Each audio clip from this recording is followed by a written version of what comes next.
me and my daughter was in the car, and I put on Rick James, Tina Marie. You know what my daughter told me? And she's only 14. She said, "Dad, why are you playing that? Could you put some Gucci Man on?" I was shocked. I'm like, "You don't want to hear this love shit?" She said, "Dad, stop." right. And this might only 14. And you know what's funny? I do not listen to like a lot of my, especially rap. I don't listen to rap around my kids. If you want a woman, you should. If you want a woman, no. When I say I don't listen to rap around my kids. About the kids. Because you're talking about your 14-year-old girl, right? So I'm like, nah, I don't like to. One, I stopped liking it myself. He said he was listening to Tina Marie, and his daughter told him she didn't want to hear Tina Marie. That's it. Put on Gucci Man, because remember, Gucci Man. They got phones. They hear all these TikToks, right? And they got all these songs from Gucci Man. They're not listening to. Well, that's about the dumbing down of society, because most songs now ain't longer than a minute and 30 seconds to 2 minutes. Yeah. Just think about all the songs you talking about when it comes to the Earth, Wind and Fire, the Parliament Funkadelic. Them songs used to be 5 to 7 minutes, and some of them had B-sides. Give me 1 second though, y'all.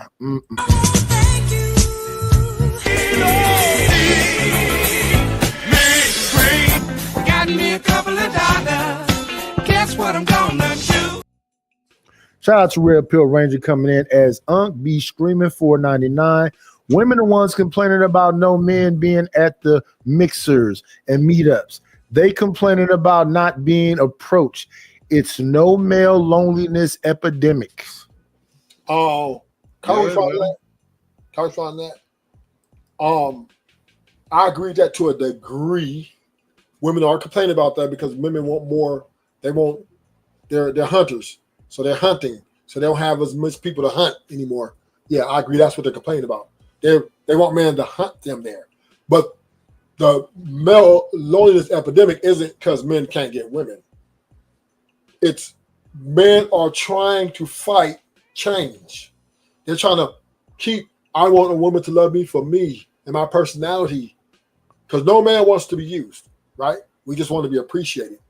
But the women now are so forward in their approach and so savage in the way they are towards men. A lot of men are stepping back in this illusion, waiting for what they say, the good women, the small percent of good women out there, which there ain't none. And they're trying to wait for their person, right? Which is not going to come. So we are delusional. Just keep it real. Either you play or get the fuck out the way. Well, Rufus. Wait, conservative. Give me a second. How do you pronounce your partner name right here? David Other King too? Ola King. Yeah, Ola right. King. What up, David Ola King? People from the other chat. Salute. Go ahead. Oh yeah, those are my homies. No, I was gonna say that about the male loneliness epidemic thing. It's really more. I think I agree with you. Yeah, men are kind of resisting the change and all that. But these are things that are happening to men, and so the manosphere is like the only place that's accurately describing what's happening and what you could possibly do to kind of mitigate it a little bit. And I think men have been kind of programmed in a blue pill way to operate in a red pill world. So the women are very red pill. The women understand that they like who they like, but when it comes to the messaging that gets put out, it's be a nice guy. It's all you have to do is be yourself, right?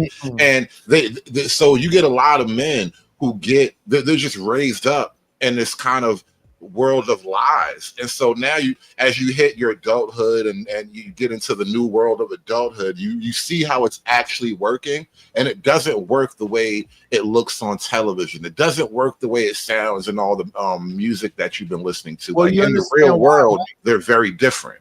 So you got people that's been in the dark, sleep comfortably in that dark, and then you flick the light on abruptly.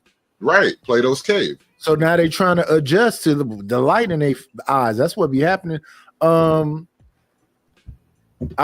thinking about what Red Pill said about these women that's crying in their car and they complaining about the mixers and talking about people not approaching them. Then I see these old dudes that look sus. I don't even think they mess with women. Got their suits on, their hats on, their beards together. They got their good cologne on, their shoes together. They not looking. They're saying these are men in suit days. And it said nothing about no bringing no women there. You know what's crowding and surrounding that group of men that said this is man in suit day?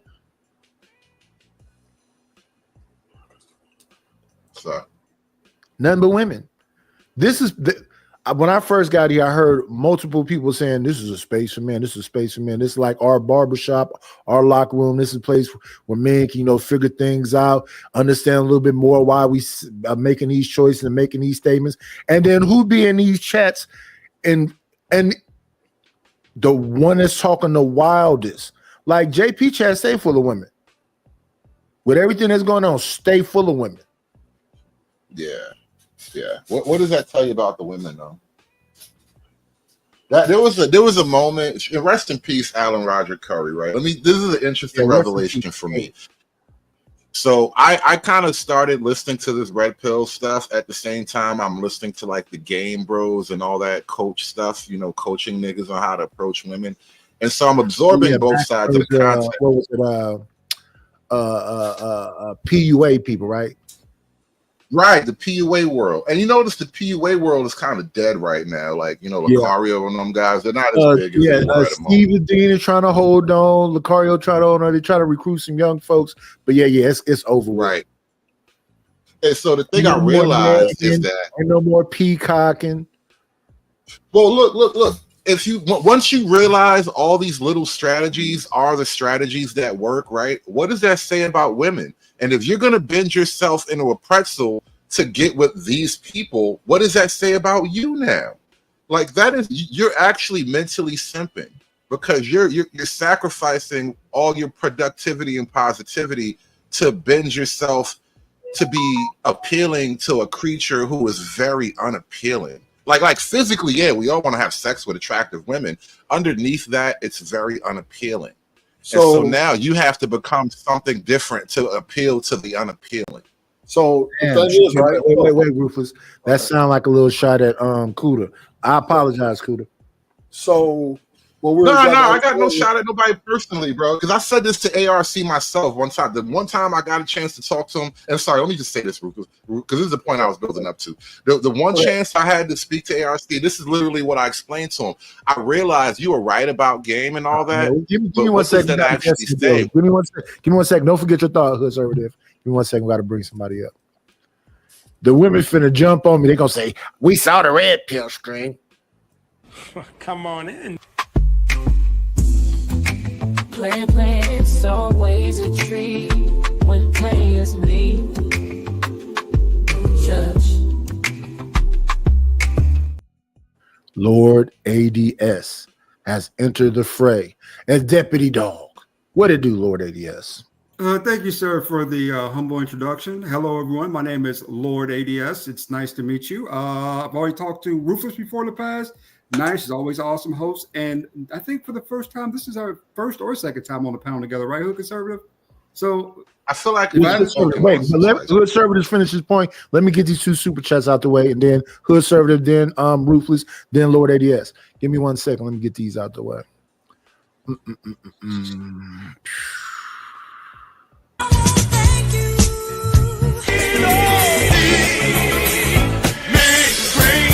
Got me a couple of dollars. Guess what I'm gonna do? Unk be screaming $4.99. Men not lonely or fighting chains. Most have checked out. Yeah, I agree with that. A lot of dudes have checked out. They not wait on shit. Gaming and anime and other hobbies have skyrocketed. 1 second. We got one last one. Let's do. They like to dance. Thank you for the money, cheese, ready to do. Good scratch, squill of paper. Unk be streaming $1.99. Most men good with Netflix, Madden, and corn. Okay, yeah. Shout out to Clue Studios. What up, Clue? Who else new popped up in here? That is it. Go ahead. I think conservative really be destroyed my train of thought. I really had to get back on my mental treadmill to figure out what I was saying. You just almost killed my train of thought. All right, so it was ARC, right? Alan Roger Curry. The problem with it, the problem with the Game Bros is it actually reveals the dark nature of women. And I don't want to necessarily contort myself into some kind of new creature to appeal to the dark nature of women. And so when I spoke to ARC, my whole issue is the problem with Game is that it actually does work. What does that actually say? They down with whatever it is. Why are you? His whole thing was why beat around the bush. But I think all that stuff that Alan Roger Curry used to say will get you slapped in the mouth and possibly get caught up with the police. What up, Clay Bisbee? ARC's left something out of it too, because like not just any old body can do the kind of stuff ARC was doing. He was operating from, whether he got it or not in the moment, he was operating from the position of being like sexually select, I guess is the way to describe it. So a lot of women will automatically make a decision on a guy just looking at him. So he might have been that kind of guy. That was that whole beta bucks, all that stuff they used to say. Right. And that's the reality. You just got to live with it. You know, not everybody's going to be born as a Michael Jordan or a Kobe or whatever. Some guys just got to grind it out. Okay. Now, what were you saying, Ruthless? I'm saying the game is the game. Either fly up or fly down. There is no, we are to blame for this in so many ways. Not taking complete accountability away from the women, because they're taking advantage of it. But we have simped so much. We have given these women so much credence, so much reverence, so much love, that they was like, well, we just gonna take it. They gangster and shit now. Now they just like, well, is it gangster or is it what you're saying? You left it out there, and if you give them an inch, they take it. Low hanging fruit. So I will say this to the men, right? And then I'm gonna be short. Women are they're savages. These women out here are savages, nigga, just like we are. It just looks different, right? It's a little bit feminine. Some of it's not anymore. A lot of it's masculine. These women have always been this way. They're just more forward about it. They have different ways to stream income or get income, so they don't need to lie anymore. They don't need to put their best foot forward anymore. They're coming out saying what the fuck they want, what they're demanding, and what the expectations are. And this is who they are. This is not good women. They're just like us. You said they were twinsies. We twins. And until men accept that reality, nah, I disagree. And I'm gonna land it right here. Women are good for two things to men right now. That is procreation and sex, and that's all they offering. If you think anything more than that, you would die on a sword. I don't think we can accept that truth and then also say that men and women are somehow twins, right? Because men are good for a lot more than just those two things. Right? Don't put me on the same level as them, bro. We're still better than them. Let me clarify something, right? What I mean by twins, right, is the savage nature of evilness, right? That women, it looks different. It just looks different, right? We take over shit, right? We kill everybody, take over shit, or we rob some shit, right? Or we're take a nigga's bitch, right? Women manipulate, right? That's why it looks different, right? They pretend, or they make a motherfucker, or even to the point that they're better than the motherfucker to get what they want. But they can't beat everybody up like we can. Last point, they don't have the violence like us, right? Because they can't beat us at that. So what do? They beat us at our own game. They flip the game, they reverse the game back on us to, you want to be with me, you want to love me, pay me, or do what I say. And that's where we're at. Let me point something out to you, right? Goodness can only truly exist under the umbrella of male violence. Y'all gotta let Lord ADS get in there. I know. We're stumbling into a whole nother territory. So let me just say this. The goodness that we're talking about, men provide that through the force of violence, right? That goodness can only exist under the umbrella of men willing to commit savage violence to protect the quote good. And women don't have that capacity. Because they lack that capacity, their capacity is largely manipulating men. And so they don't really create goodness the way men can create goodness. It's a different kind of thing. So that's why when women are in charge, things tend to go bad. When men are in charge, it's at least 50-50. But ADS, you want to jump in? Yes, thank you. Right now, gentlemen, thank you for the opportunity to speak. I just put on my corn and green beans, and I got one squirt left, and I am so glad I've got one squirt left. With that being said, stop being so pessimistic, so down, hood conservative. What is your problem with women again, sir?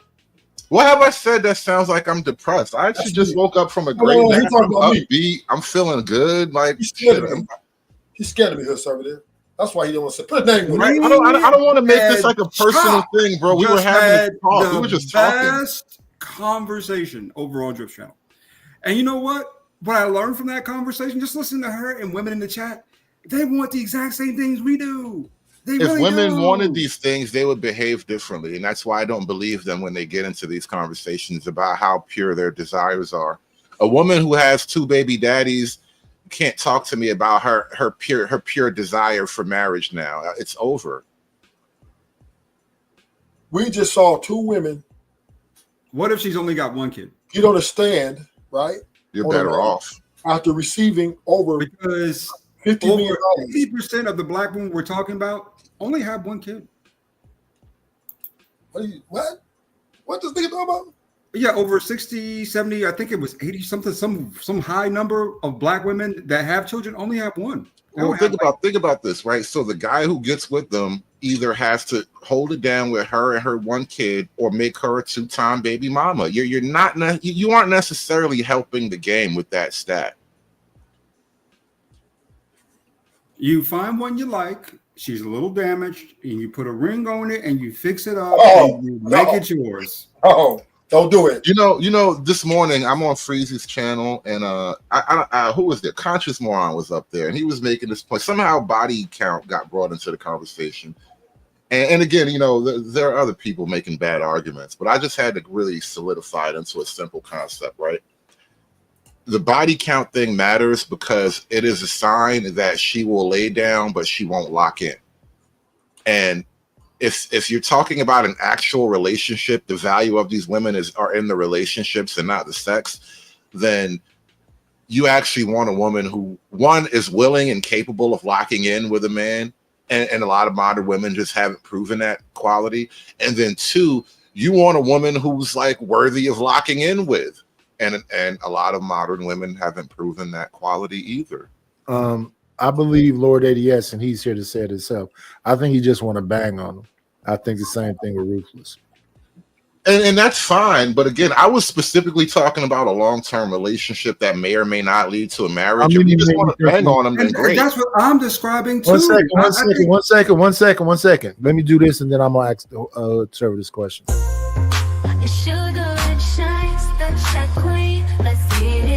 You can scream, you gon' fight tonight. Don't need your respect, bitch, I demand it. Fuck you thought I tried to understand it. I don't know what to tell you, no sympathy here. Return you to sender, poof, you disappear. She's sugar and spice, the chat queen. How many men do you think really want to lock something down? I hate how long her intro is, by the way. I'm gonna always say that. Is that really Sugar Bum in that intro? If that is her, she is fine. Who is that? That is an AI. That is a CGI black woman. Yeah, Sugar Bum is light skinned. Oh, really? I didn't even know that. Mm-hmm. See, all that time wasted on an artificial girlfriend. You see what I mean about this AI bullshit? Well, anyway. There you go. Nah. Hold on. Listen, Sugar Bum asked, isn't Hood a baby daddy X3? I have 3 kids with 1 woman who didn't want to be married and traditional. So, I mean, what do you do with that?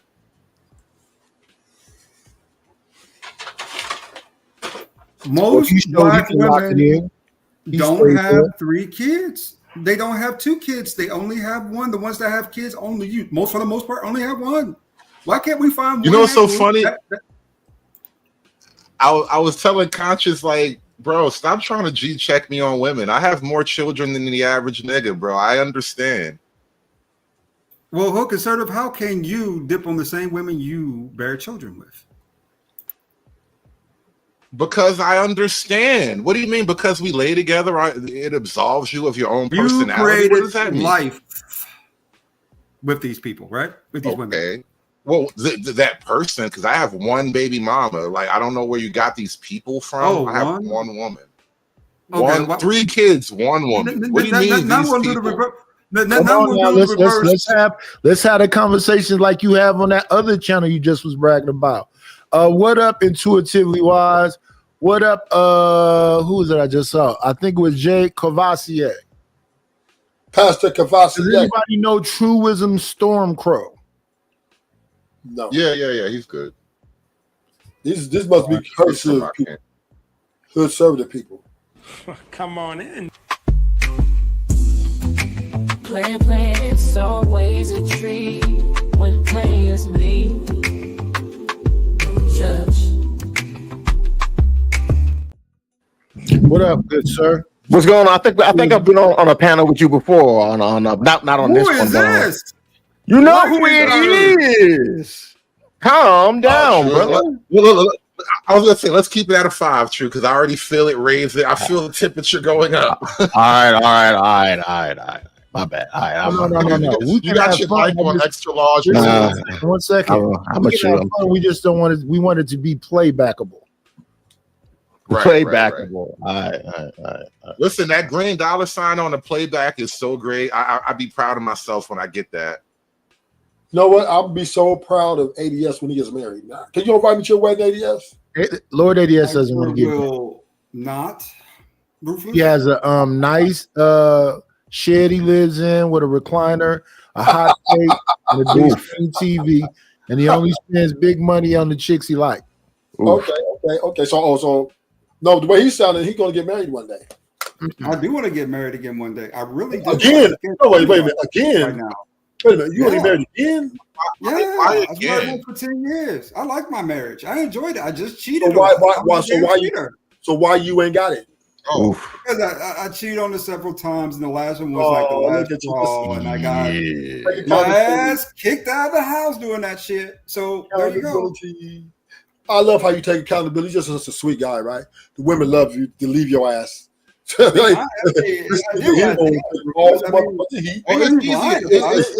a lot more common for a male to own his part of the failure than it is for the women. You rarely hear women say that, "Oh, no, I ruined the marriage and it was just over." Oh no, because she got niggas like him, right? Why say it when you got him to play it? He's gonna take the bullet. Then she's gonna go off and get that coochie who she want to give to, and I think you know what happened. That nigga ain't shit. Even if he take the bullet, he ain't shit. I think ADS, right? I think you might be like you kind of maybe represent a concept that I've been working out lately on my panel, because I think about a lot of these ideas. These are new. This is new territory we're in, and I think one of the things we're dealing with is something I call like players' regret. And so, like, the guys who are out there sort of having their way with women, they're now talking to the guys who never got to have their way with women as if you're the reason why the women are damaged and broken. Like, it was you, bro. It wasn't me. It wasn't me. It was you, ADS. I didn't break the man. That don't make any sense, bro. That's crazy. Let me understand this concept. One second. Let's think about this for a second. So Lord ADS was the old dude coming up to the school, picking up your classmates?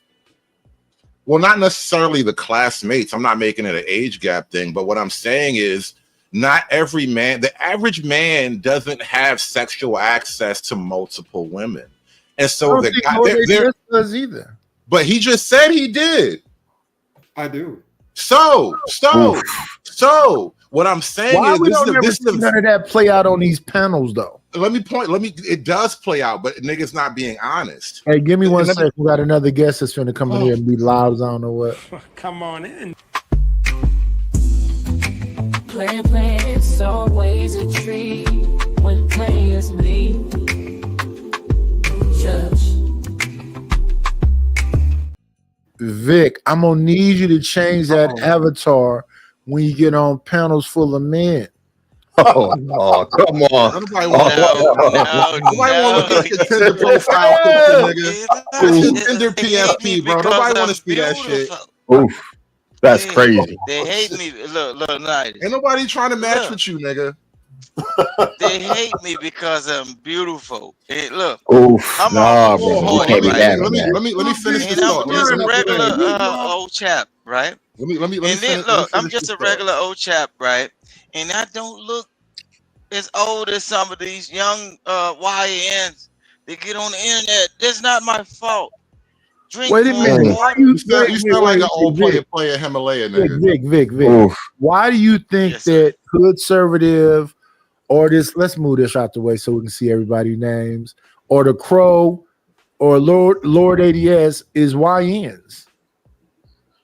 No. Lord ADS. Yeah, I appreciate ADS that. is not a YN. No, listen what I'm saying. They are not. Listen what I'm saying. But they have the mindset of one, so they might be YNs at heart. So yeah, so the thing is, wait. I'm asking you a question, Vic. Yeah. Since you made that statement, you think they're gonna drop ski and be the first out the low? Say that again. Oof. You think they're gonna drop ski and be the first out the low?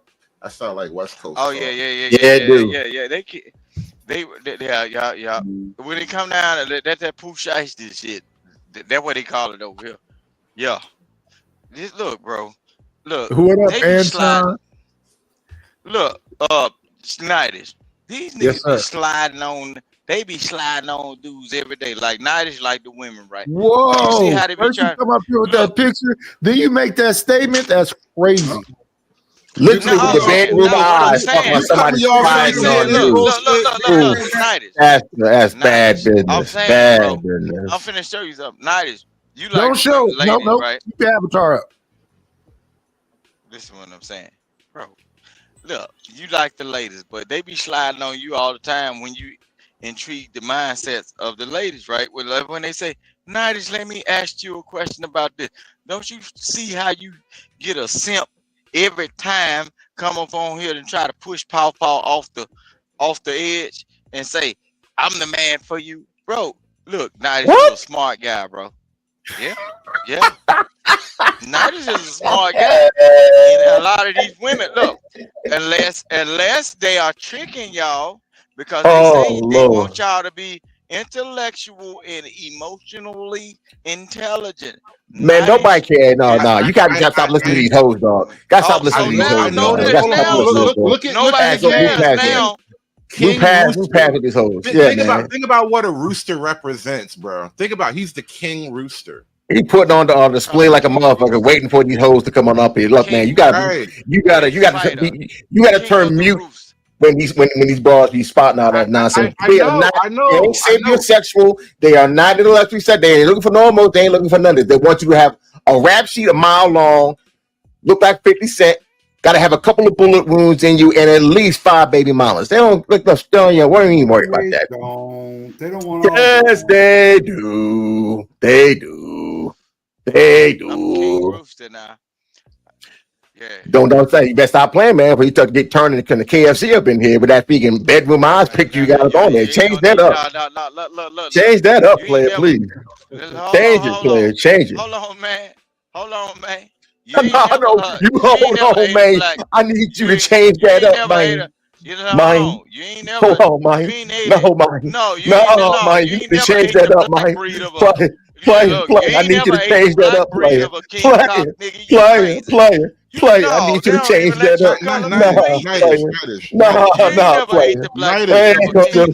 No. You see why earlier I was trying to point out how it be these ex-player niggas, these niggas that think they pimps and shit, acting as the defenders of the women that they've been pimping and playing on. Ooh. Vic is a married man, so I don't know why he talking. Daggle defense force is crazy. One second, y'all. Give me 1 second. Vic, give me 1 second, sir. The bounty is now in effect. I see.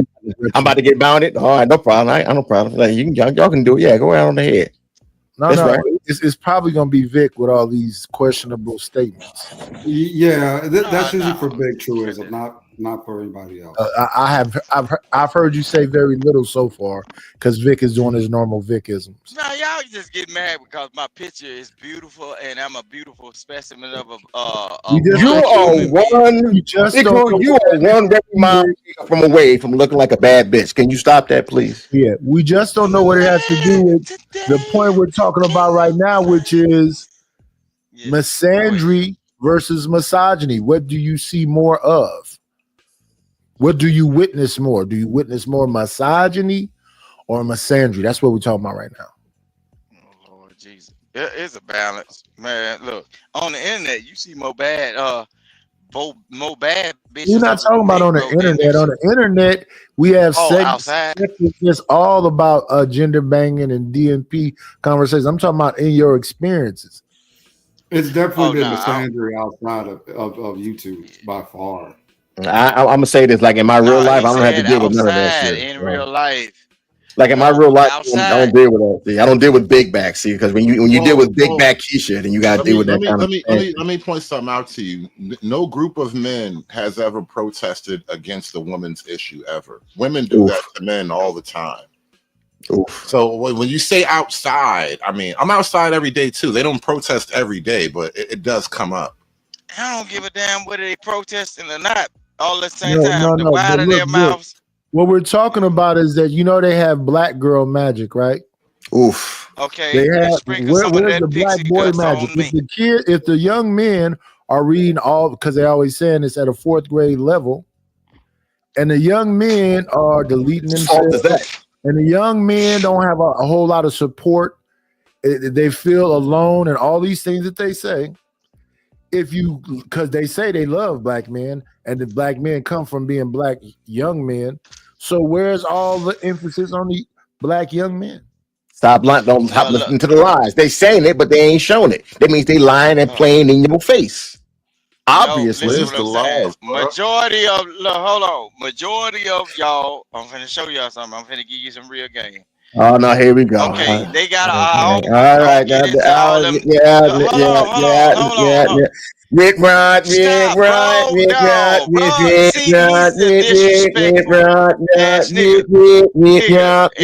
that's the same thing I do when a bitch got a mouth. And if you say it backwards, it'll probably make more sense when you say it backwards. I'm gonna show you something because knightish know what it is. In your era, knightish, I'm gonna show you something. In your era, based on the region where certain men came from, some of the most powerful and most dominant men weren't the ones of all this intelligence, which y'all deem intelligence. They want the school people and everything. You know what? In the streets, a lot of them niggas sent your mama to school. Your mama was the one that was downtrodden and got around. What are we even talking about? And that's what I said. Look what I said. No, what are you talking about? Don't want to listen.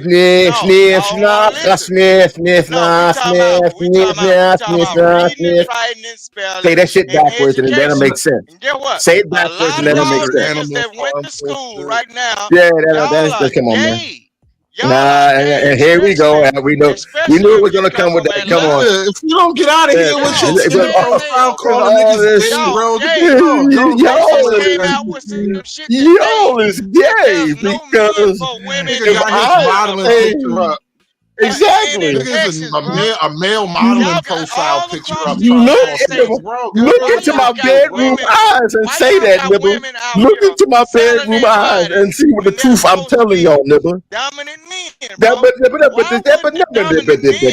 say, hey, bro, what's dominant? You laying on your back, bro. How you dominant? You literally laying on your back. You probably got your legs in the air like a hoe, bro. You talking like motherfucking Lambo doors. Your goddamn voice. Me and you, your mama and your cousin too. And get what? Y'all laying on my back like a hoe, looking on with my legs like Cadillac goes.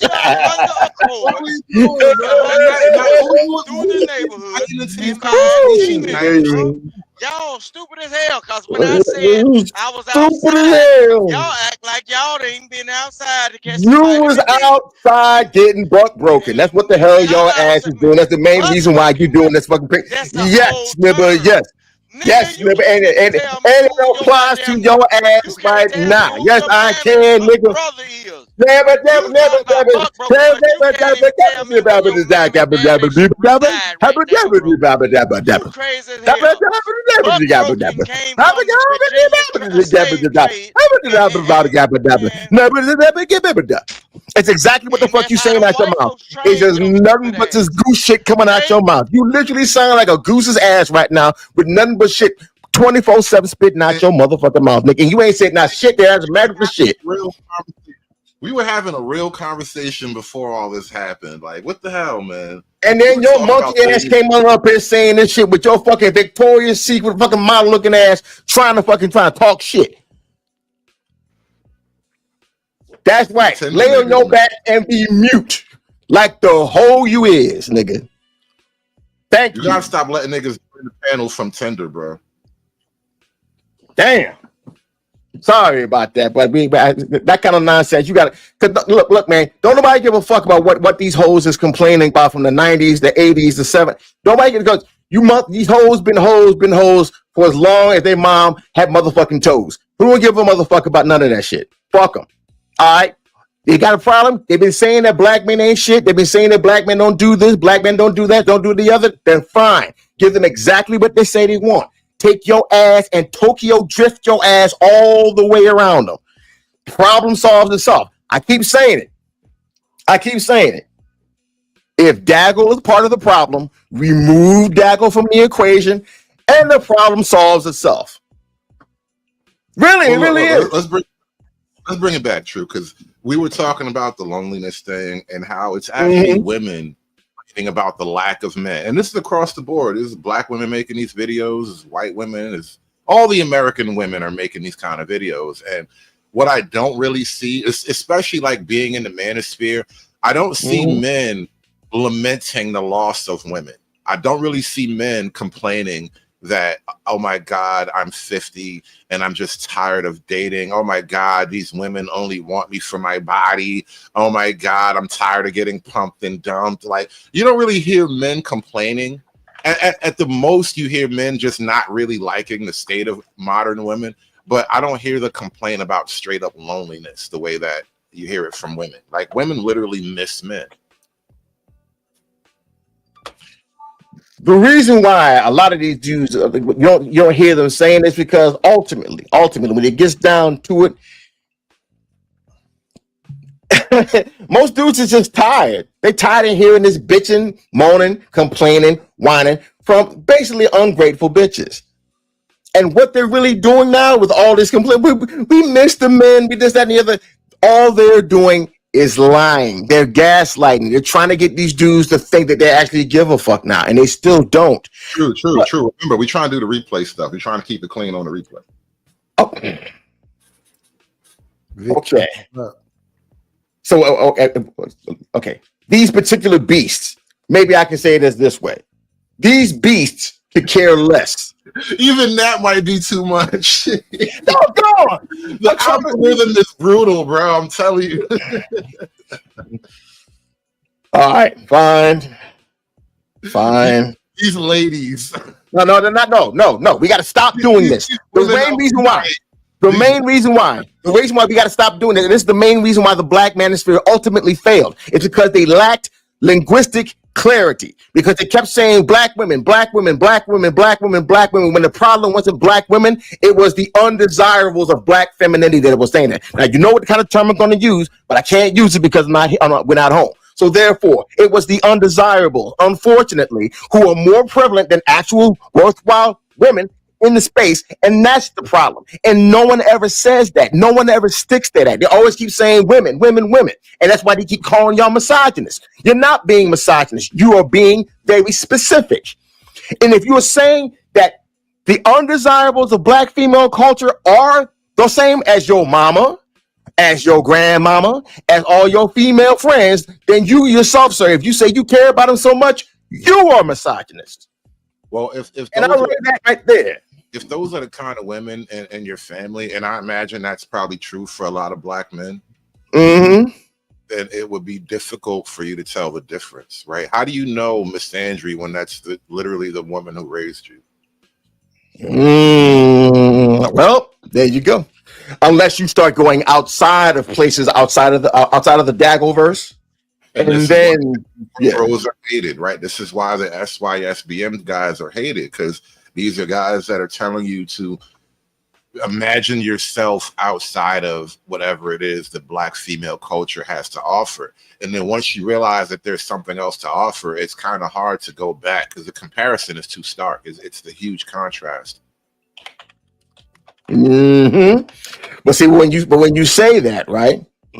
When you point out that the contrast in between the two, that you have more of a chance outside of the Daggleverse to find something worthwhile than within it, then well, you get called things like he hates his mama, he's zesty, he's rainbow, Stormcrow can be gay too. Yeah, that type of shit. Yeah, so yeah.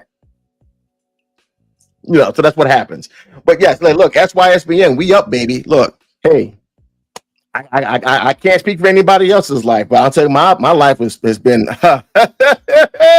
Shiesty Bum, I like commenting with Shiesty Bum. Oh, she says, I didn't know that y'all was still around. Yeah, SYSBN ain't going nowhere. We still up, baby. We still out here.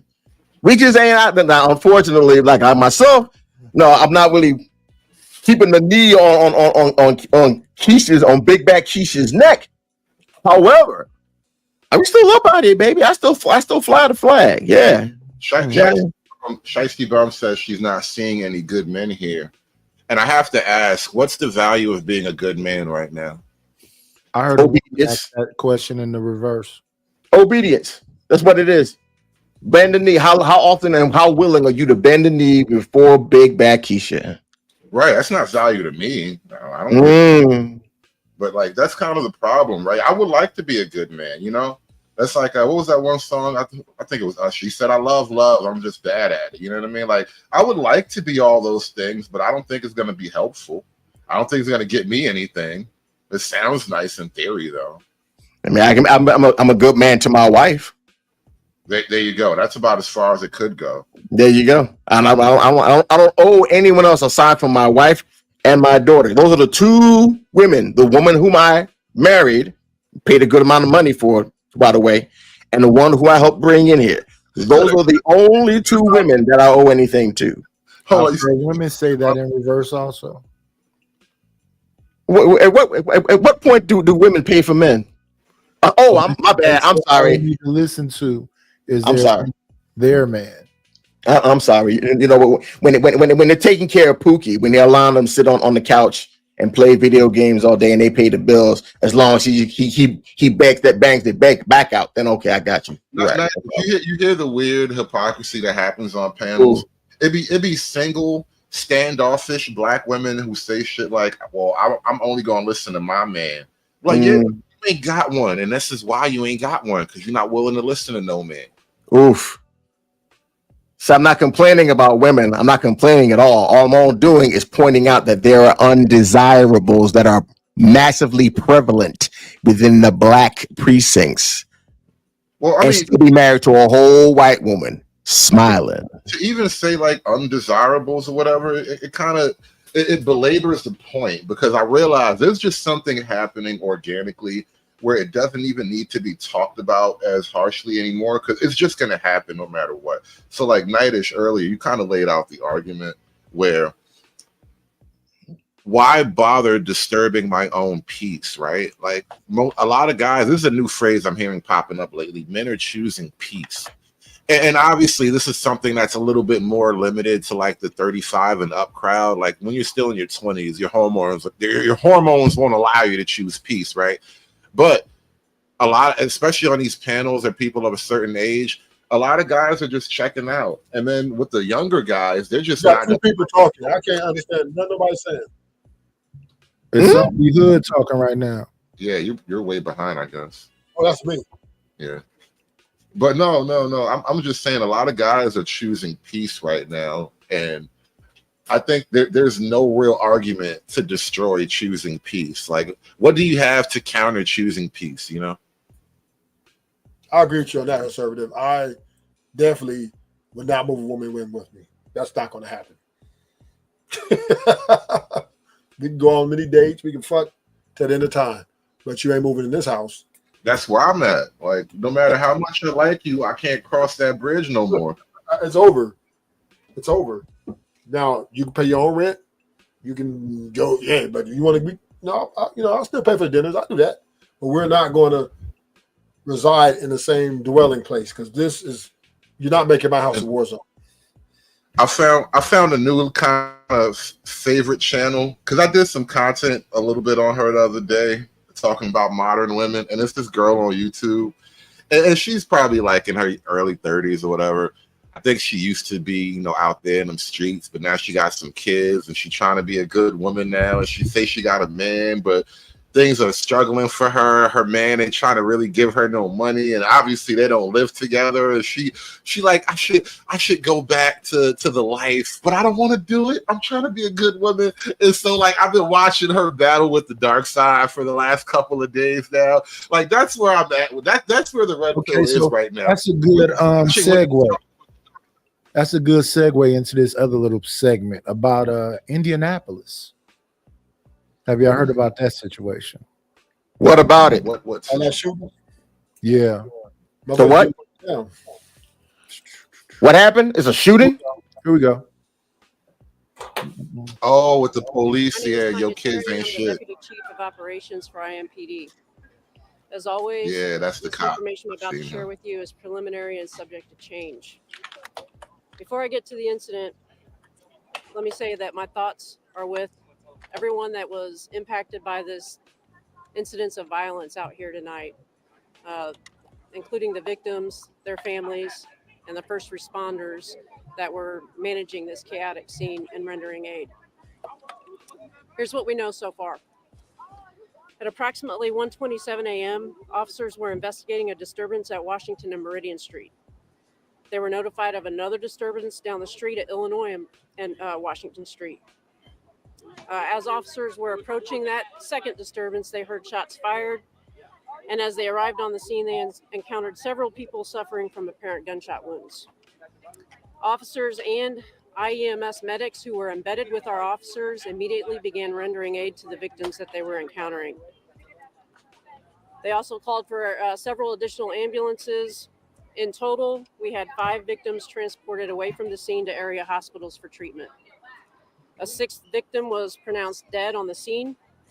A 7th victim walked into an area hospital and is in stable condition. 3 of those victims are juveniles and 3 are adults. We do not know the identity or the age of the victim that was pronounced dead at the scene. The victim who died at the hospital was a juvenile. We have also recovered several firearms at the scene. We do not yet know whether those firearms were involved in this incident. Our detectives will work to determine that. And we have multiple people, about 7 people detained for further investigation. We also don't know their involvement at this point in time. The investigation is early. I think that's the very brief facts that we have at this time. At this point, I'll turn it over to Chief Bailey. Can we pause real quick? This is where the good stuff kicks in when Chief Bailey starts. Yeah. Because why every time something bad happens, there's always a female police talking about it. Like we're in a time where we really need the Demolition Man, and they keep giving us Sandra Bullock, and I don't want that. I want Demolition Man. I think because we're in a time where it's a lot of they want social workers, less you know what's going on. They want negotiators, social workers, less police interaction. When some of this stuff, it just needs to be nipped in the bud. Yeah, you're gonna have to do the hard thing. This is why I like the direction we're headed with like this immigration sweep or whatever. Like I seen today, they were just running through a park in Los Angeles today. It was crazy. It looked like urban warfare or something, just fully like tactical geared police running through some park in LA. But you're gonna have to start getting comfortable doing the difficult things. the things that make women uncomfortable, the things that make girls cry. You're going to have to get comfortable doing these sorts of things if you want to actually reestablish control of your cities and towns. But Hood, when you do that, then you become a misogynist, and no one wants to be a misogynist. A misogynist is the worst thing possible. What do you mean? Is that what Rudolph Giuliani was? What? Is that what Rudolph Giuliani was? No, he was just hard on niggers. I don't know how that become a misogynist. He should put the knee on niggers' necks. What do you? I don't know where misogyny comes in that. So the last time we had a crime bill, I believe that was Kamala Biden. You had Rudolph Giuliani and the whole little get down. And I was saying to somebody last year, they allow a lot of things to happen to justify the new crime bill. And they say, ain't gonna be no new crime bill. I think there might be some kind of conspiracy theory truth to that. I can't really give it a lot of factual argumentation. Don't they have privatized prisons now? More of them. Right. That's what I mean. Like, there's a lot of anecdotal evidence to argue that conspiracy theory, and I believe it, but it's a conspiracy theory. Let's get to the this man now that's finna say the wild stuff.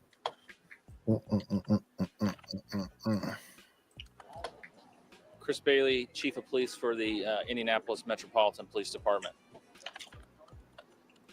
I'll just add on a little bit to what she said about our thoughts and prayers for the victims here tonight, their families, and the long road ahead for all of them as we try to uncover exactly what and why this all happened tonight.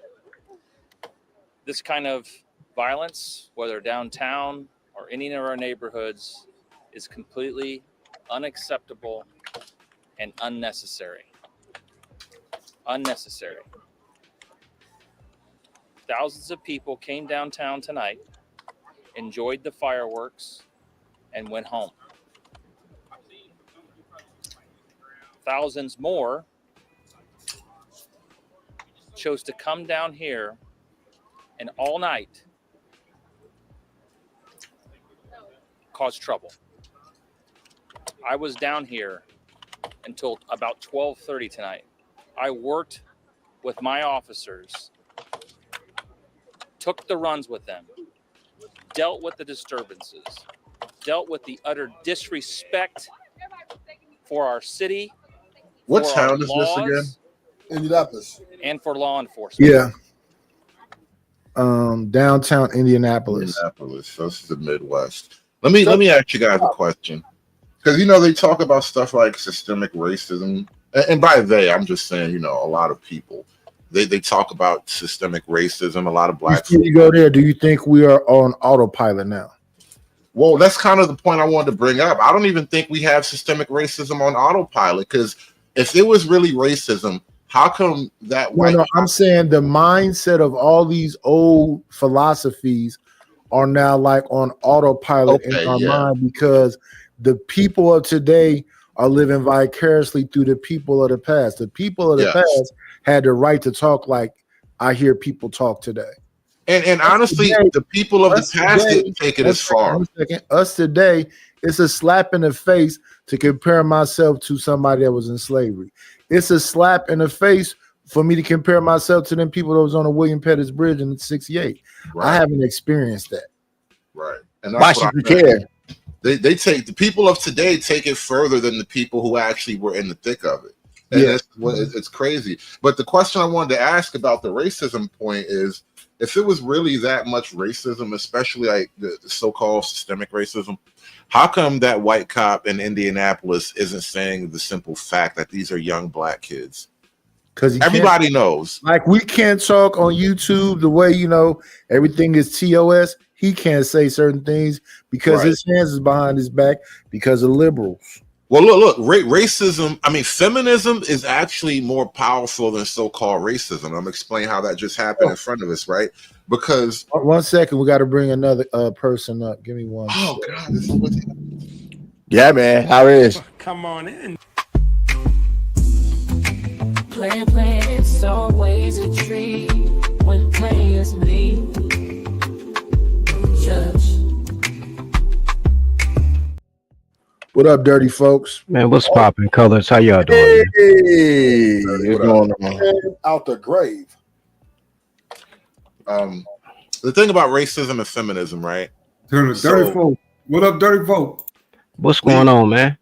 As men on this YouTube channel, we have to treat feminism the way that white cop treats racism. We have to talk around the issue. We have to sort of speak in codes. We have to be as professional as possible to try to speak to plain ideas. And that white cop, in the same way, he has to do that with racism, right? But see, he's affected on both ends because he's white, right? So he has to be soft about racism and soft about feminism. But as black men, we only have to be soft about feminism. Do we though?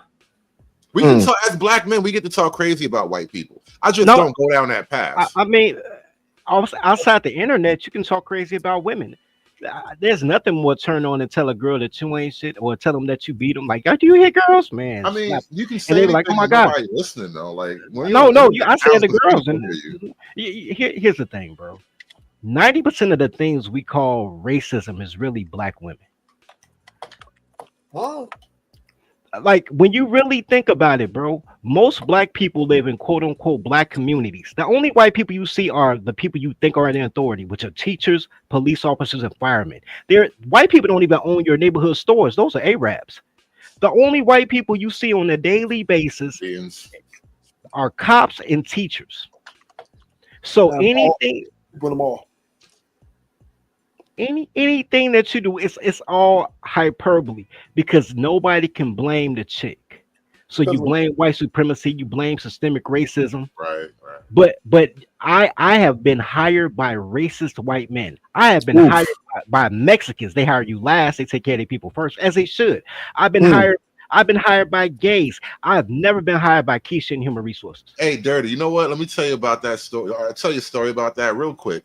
One of my favorite managers ever in my work history was I don't even want to call him a racist because I don't even understand what that means at this point, but it was an old white guy named Roy who had a Confederate flag flying in his backyard. Like, you understand what you have to do to make that happen? You got to dig a hole and erect a giant pole and then put a Confederate. Like, there's labor intensity involved in that. Like, he was serious about this shit.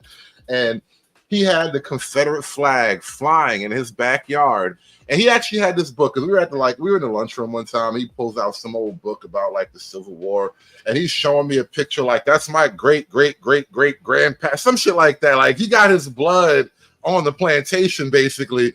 Well, at least in the army, but he goes back that far in this thing.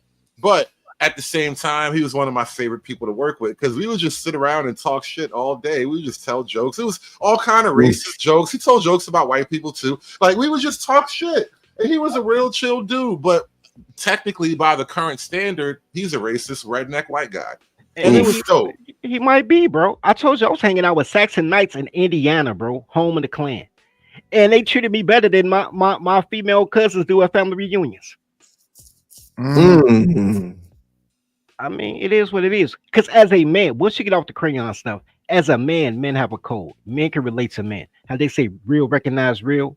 Men recognize men. So you saying a lot of these dudes running around here ain't really recognizable because they're not really men? If you're scared of a girl, how much man can you be if you can't beat a girl?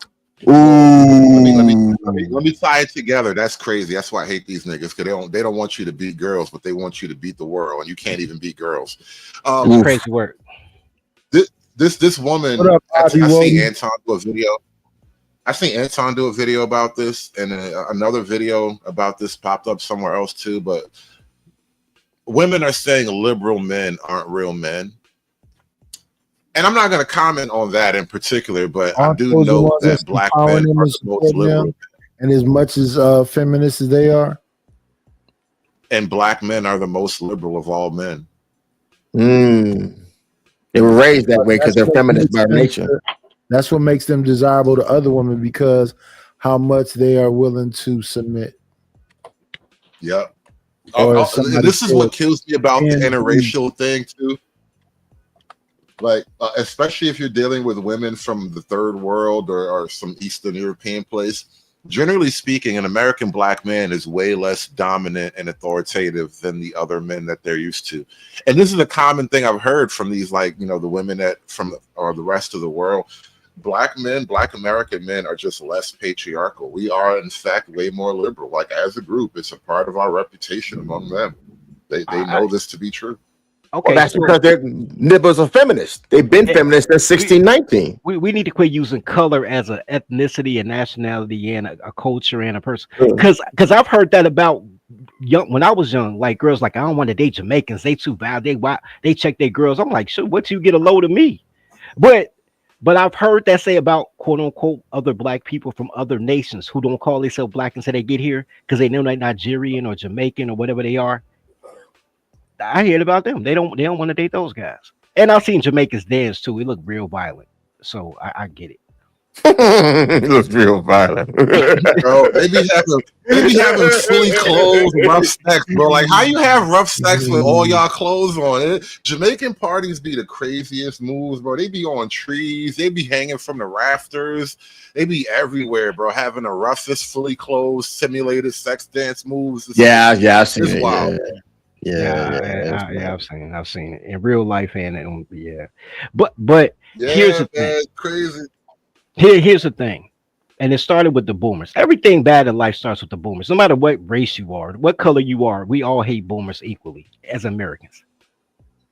Why? But boomers are the first generation where they allowed their women to choose her own man. Oof. And because of that, women will always choose a weaker man since she feels like she's in charge. I will have to disagree. I do think women elaborate. I think sometimes they pick the most dangerous men.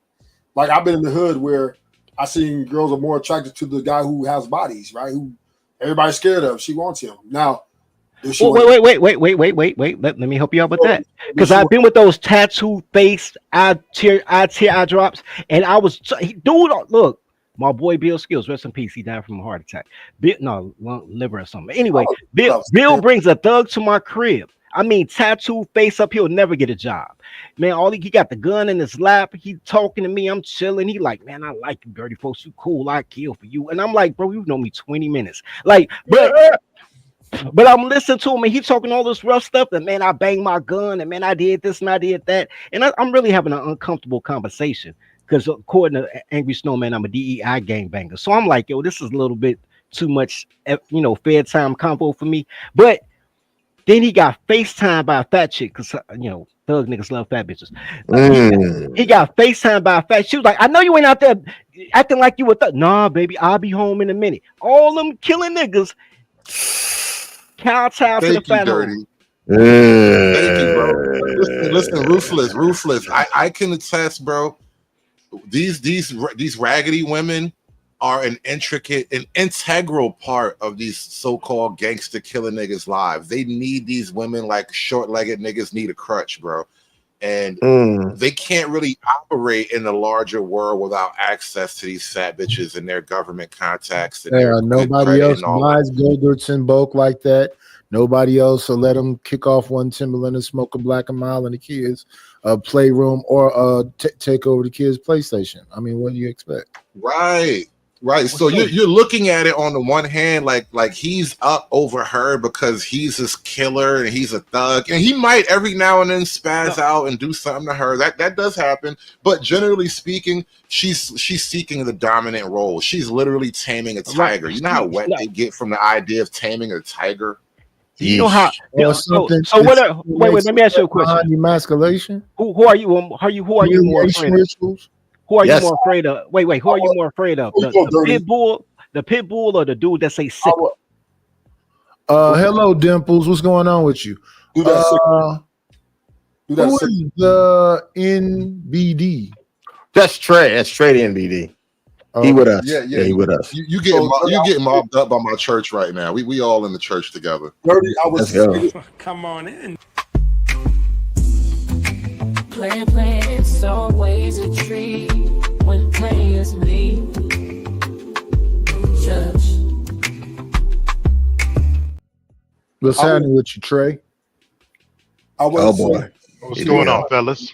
Okay, Well, you loud. look, I want to tell all my church I wanna say members this, we gotta respect the guests. We gotta be nice in the guest house. You know, I feel like I'm attracting all of my church members. So I want to caution my guests to be nice in the guest house. Let me say this, Sir, just to clarify Dirty Folks' point, because he's kind of right.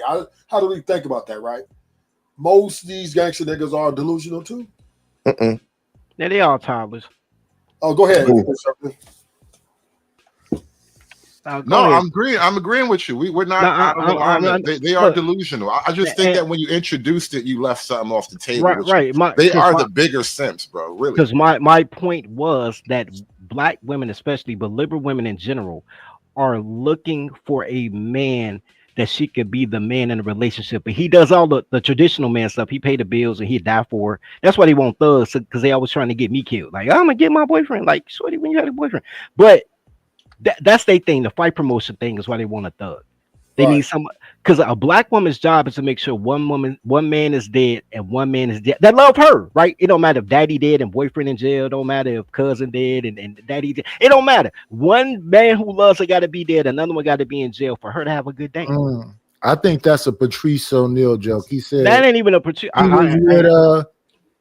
His girl thought they were together for 3 years. And he thought they was together for 6 months. Right, Patrice is the OG, but I've been listening to him a lot lately. Patrice is the OG. He did say that. He's like that, but that's a totally different thing, though. Him being with her for 5 years, and him being with him for 5 years in a relationship he was with. No, that ain't what I'm saying. I'm saying that women will always set up the look. Only people that's gonna ride for a girl is a simp and a man that love. It don't necessarily have to be a boyfriend. Daddy ride for, cousin ride for. They got the stepdaddy coming in whipping the son. Then when they get mad at stepdaddy, trying to get the son to fight the stepdaddy. It's always messy. It's always man, so that 5D strategy always goes into effect. Always. The black social order intentionally keeps men from having like a group power dynamic because we're always having a tournament battle to the death over who gets to be the king of the poon. But I'll tell you what, man. I'll tell y'all what. Y'all was talking the worldwide stuff before about women loving these little docile black men around the world. I'm gonna tell y'all what. That's a crutch. That's an extra sniff test. When you a brother like me, a dirty hood, true, and you traveling around the world. When you deal with these other women, first thing they thinking is, oh, he's a black American male. He's a simp. He's a maggle. Oh, I can get him. Then they meet your personality. But I see it around the world. I'm like, okay, let me just start asking. Wherever I'm at in the world, I ask, oh, because black men are more docile. They're not as rough around the edges. They just kind of let me be who I am. If you see a sucker, lick a sucker, bro. But that's what I'm saying. It started with the boomers. Like the boomers are the first generation, all the free love hippie stuff, where you didn't have to go through the dad. If she got pregnant on the side, the daughter ain't got to get sent down south until she had a baby, then come back north and daddy take care of and act like this little brother. Like boomer women were the first generation that had the opportunity to have stepdaddy season and normalize it. Like even in my in the community I grew up in, all 2-parent households, all me and all my friends, we all grew up at 2-parent households because we grew up before crack hit.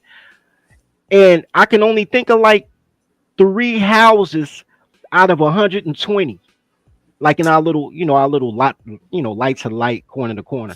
3 houses out of 120 where all the kids matched. Everybody else, including my household, the woman had 1 kid that she brought to the relationship that she had in like 1969 or 1971. Bro, and then, the stepdad pipeline. Whoa. What's his name? Stepdad pipeline. What's his name? What? Junior. I was gonna say Jermaine. Because typically Pops is like 5'8", dark skin, and Junior is light skin, green eyes, curly hair. or like Shaq dad. Yeah, exactly like that. All the rest of the kids sergeants, but Shaq ain't like this. I'm saying that was my whole. Isn't that the ideal setup for the average black woman? Is the stepdaddy marriage? Because look. And this is why they tell men to avoid single women. I mean, baby moms, right? Because if you're a baby mom even in the best of conditions, think about this. If you're a good mom, you have to put your children first, which puts me in the back burner, which puts me in a less desirable position as a man, right? Because why would I want to come behind anybody else when I'm dealing with this woman? But if she's a mom, she has to do that, and so I have to play along. So I have to accept second fiddle. Now, on the other hand, if she doesn't do that, well, she's an ain't shit bitch, and I'm gonna just treat her like a terrible person that she is, and we can never have a real relationship because look how you treat your own kids. How you put me in front of your kids? What kind of woman are you? Well, Like, bro, I done left so many. One second. One of your people in the chat said because the men was in the war, they had to go get Clifton Powell to come, with the red leather jacket on to take care of her. And when you got back, dead presidents. Nah, bro. It was a stepdad pipeline, man. I first started, man, it was like 2018 when I first started talking about the stepdad pipeline was coming to an end. Because brothers was waking up. Even the white boys, Mexican cats were all waking up because women have forever, man. That freaking cuck life is real. Women forever like bad boys. I didn't want to believe it, but I think you're more right than I ever knew. Yeah. Right. Women never. Yeah, women never not like bad boys. Women always wanted to get with the real niggas and freaking have another dude come and, simp come in and raise them when they need to get saved. This ain't a brand new thing. Do you know why women like bad boys? I don't know, man. I just look in the mirror. I just look in the mirror and wonder why me. It's very based in genetic. Like it has nothing to do with anything modern. You're talking about something deep in the spirit of but normally every girl grows out of that around 22. Black girls don't grow around until 45. Like you grow out of that phase. That's a high school phase. But this is the thing. Girls like bad boys and athletes, by the way, because they're supposed to be quote unquote dumb jocks, right?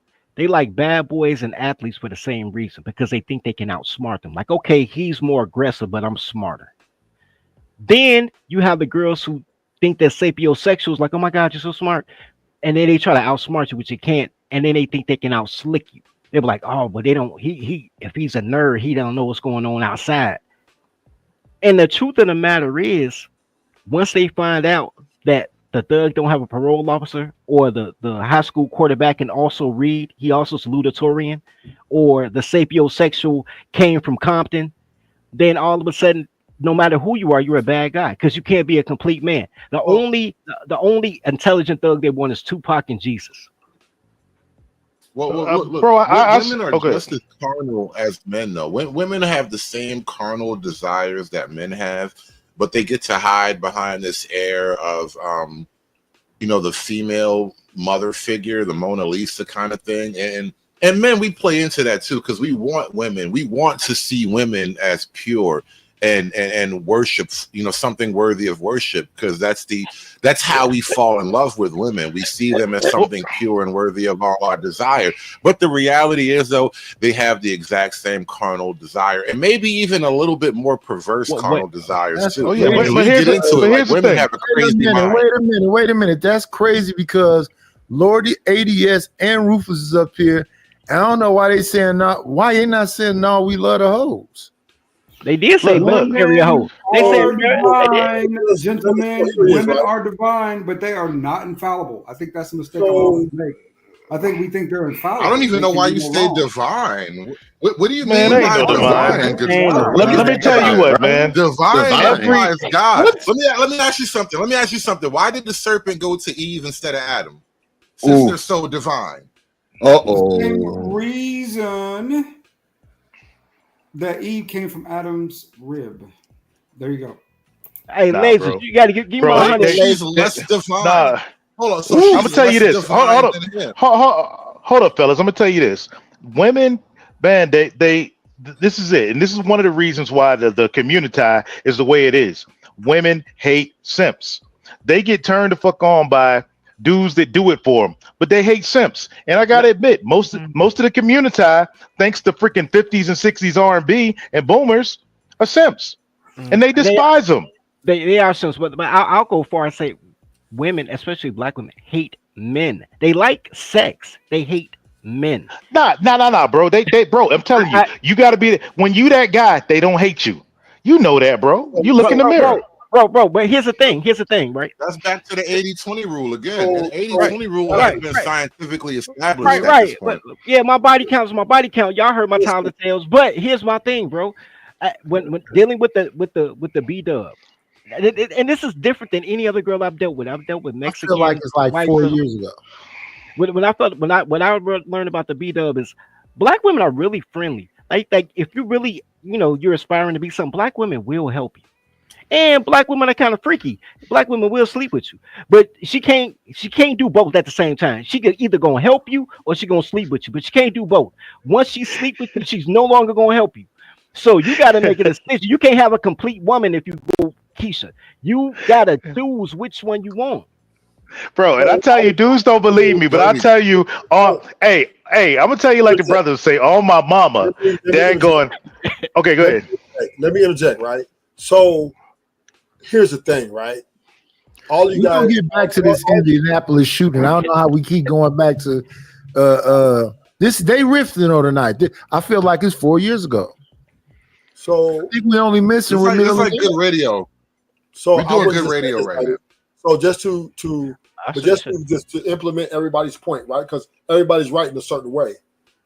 But the thing is, remember we talked about earlier, Knightish, that we as men, we fucked up a long time ago when we call ourselves being chivalrous and catering to a lot of women's egos to get what we wanted out the deal. And the women have now flipped that and now has used that as leverage to come in with these expectations. Now, these expectations that these women are asking of is what they know man would give. Whether if one won't, another will. So we have set the playing field for ourselves by being, and I'm not saying everyone, there's some outliers, some pimps, there's some players, right? But for the most part, right, we have set the table for women to usurp authority in such a way because we have bent or go above and beyond chivalrous attitudes and believe all women and she's a queen. These type of ideologies ruled the 50s, the 60s, the 70s, the 80s, and the 90s and early 2000s, right? And now the women are saying to the men, because we know you think like this, because we gave up the secrets, we're going to hold you hostage in our expectations. So therefore, with a BW, white woman, Asian woman, every woman's coming with a set of expectations. And if you don't meet that expectation or them expectations, whatever they may be, ain't no girl in an $11 rainbow just gonna tell you shit. But here's my thing. Hold on, let me finish, Dirty. Let me finish. I'll let you finish. Go ahead. Right here. I'm done right here. If you and I'm not saying that we're getting back to the damn Minneapolis thing. Yeah, what up, Win Chime? Right here. If we do Alpha Omega, if we do not understand that we set this table, that we made the bed we lay in, then we will go crazy because these women are not going back. I agree with you, but the only thing I don't agree with you is women don't have authority because authority means force, and the force is men in government. But the problem is that men turned on their brothers. It used to be money over bitches, bros over hoes. Men turned on their brothers to find love, and girls are always gonna manipulate you. And that's CMB. We all we got. Look what killed G Money and Nino, bro. Nino took his girl. Nino wasn't supposed to take his girl, but you're not supposed to, fall out with your homie over that either, bro. I mean, y'all got to knuckle up or something. Y'all, you can't just y'all got to say y'all supposed to fight. You don't go to the feds. Yeah, bro. you supposed to keep it together, man. Goddamn. Anyway, you know how we got here, Knightish? It was that lady police. That's really what did it. So let's get back. Lady police. We passed her now. All right. Okay. Let's go back to the killings. Hundreds of unsupervised kids down here. I don't know how many times I have to say it. We are not your children's keepers. You are. Uh-oh. And parents and guardians have got to step up. A kid is dead tonight. And we just don't know the age of the young man down the street, still here, dead. He looks young. It's unacceptable. The police department all night long went from place to place to place, trying to prevent these kind of things. And I gotta be honest, I'm tired of it. You should be tired of it. This is not our job. It is. It is unnecessary. You don't have to act like this. No. You want to work in the zoo, you got to be the zookeeper. Sorry, you got to do what you got to do. That's your job, fam. All you got to do is say stop the video, and I'll stop it. My bad. I got you. Can I chime in before I dip? Because I got to get up right and early, get to work. But this, I'm not as harsh as I used to be on the community, but I'm not like the storm crow over there either. I'm a little bit softer in my old age now. But here's the thing. It's a wrap. There's only thing that's going to change what's going on is a reset. Ain't no going back. Like my man said, Keish, that's one thing I agree with my man said. Keish ain't going back in the closet. They're going to keep spitting out these kids with, Pook and Ray, Tyrone and them, unsupervised, and these kids are going to get worse and worse and worse until some kind of cataclysmic event gets rid of the community. That's the only way this is going back. So, I mean, the best thing you could do as a brother is just, hey, dip. See ya. But you dip, they gonna follow you, bro. They like locusts, I swear to God. But a Section 8 voucher. But I feel bad for that cop. Because listening to him and looking at his expression, bro, if he wasn't a police officer, he would have been a teacher. He wanted to make a difference. You could tell in his demeanor, like, I just want to help the world. This some bullshit. The plague of low key shit is crazy. Bro, it's like, man, hold on real quick. And being from Texas, y'all know I'm from right up. I just went through Kerrville the other day on this route to where I'm at now. And it happened the other day. I'm from San Antonio. And just to watching the reaction of the queens, the sisters, to what happened to all them little girls, it's like, bro, they evil. Like the ancestors brought that water in. Oh, fuck them little girls. This, that, and the other. Man, I'm talking hundreds, thousands. No, that was just one. That was just one of hundreds, bro. I believe that has nothing to do with black or white, man or woman. That's just evil. So that, bro, it's the thing. It's the leftist behavior because you got a couple white folks here and there, but the overwhelming majority of queens on that chick page support her and talking this ancestor stuff. Oh, it's just little white girls. They weren't saying that when families are being supported because they bought into this narrative. They bought into this, progressive narrative, and they, oh, you can't tell my son what to do. They can't control that son, but he's going to go out there running. And now this cop, you could see the pain in his face because real men, real women that are attached to real men, bro, they can't stomach it. Nobody wants to see a young man lay dead in the street. It don't matter if he pook or not. Don't nobody want to see that shit. And that's hold on, I'm gonna say this, and I'm gonna pass to you because I'm about to talk about Hood. That's the other side to what Hood was talking about, and we're gonna keep it on the crime. When Hood say, yo, if she's a good mom, you come second or third, really, because after her, because kids than her, then you the foot. Or if she a bad mom, you don't want to deal with her. Now the flip side of her being a good mom is nobody else can talk to my kid, and I've been there. Right. Like, Shorty, come here, let me tell you something, man. And it'd be dudes, grown ass men, like, hey, folks, man, don't talk to Shorty. His mama gonna come outside wilding. What? For what? So you have that, but they don't really supervise their kids, and then you get this. So crime is a direct. It's this type of crime. Money is money. Get money, man. This type of senseless crime is a lack of accountability when you don't fear consequence because you don't know what consequence is. Right.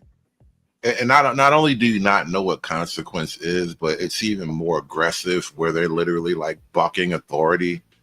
Yeah, real common with black kids. So I remember years ago, I was like, I'm walking through the projects, right? And this is a long time ago, so I was a lot younger too. But I'm walking through the projects, and it's a group of little kids. Like I'm walking in one direction, and they're walking towards me. We're about to walk right past each other, and I hear them talking. And I swear to God, one kid is like, "Yo, I'm bored. What we gonna do?" And the other kid is like, "Yo, let's get chased by the police." I swear to God, this was the plan for the day. Now, me when I was a few years younger, when I was a few years younger than them, our type of conversation was like, "Yeah, I want to have some kind of adventure. Let's go do something." And we would just leave the hood and go do something. We would just wander and find something to do. And then we weren't necessarily getting chased by the police either. But the evolution. Oh my this god! The evolution. These kids, like, their plan is to get chased by the police. What happened? What happened to Let's Go Holler at Some Hoes? No. What happened to that? Well, they were younger than that. They weren't like teenage boys. No, they were young. Here's the evolution, right? When we were kids, it's like, let's go to the mall and window shop. Then when I got older and I was mentoring 12, 13-year-old kids, it's like, let's go to the mall and fight the other school that's at the mall. I'm like, what? Y'all going to the mall to fight? All the girls I used to love window shopping as a kid. Remember the flight suit when it first came out? Yeah, all those things has happened. Fight, we'll go to the girls.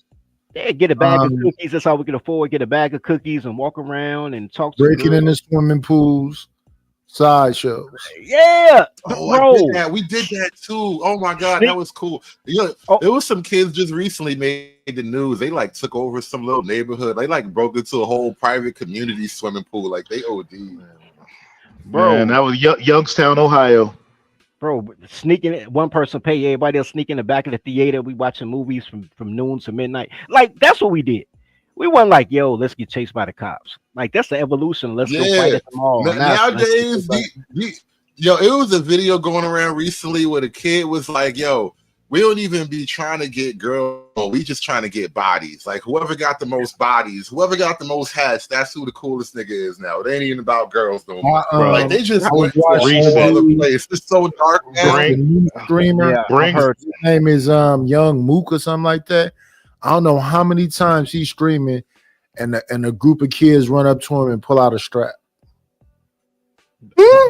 Bro. Yeah, low key, a lot of them videos, bro. I ain't dropping no name, man. No name, no face, no name, no case, right? Bro, but that thing that happened in Chicago a few days ago with the little female rapper, and she got a whole crew shot up because she was yelling GDK all the time.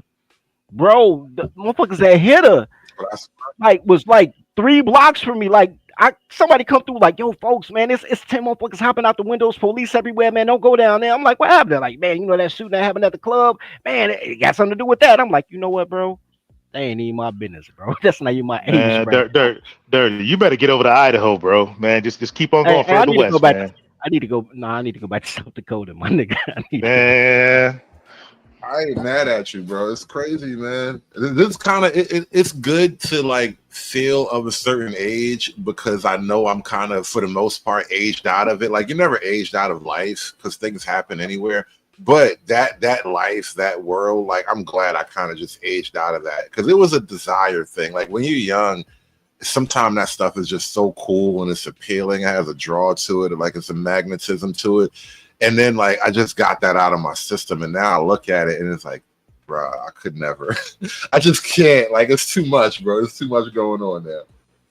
The age out is older now, though. Like, when we were young, the age out was like 25. Like, people thought you was OG. Was it really? Yeah, our age out. Yeah, because what generation are you?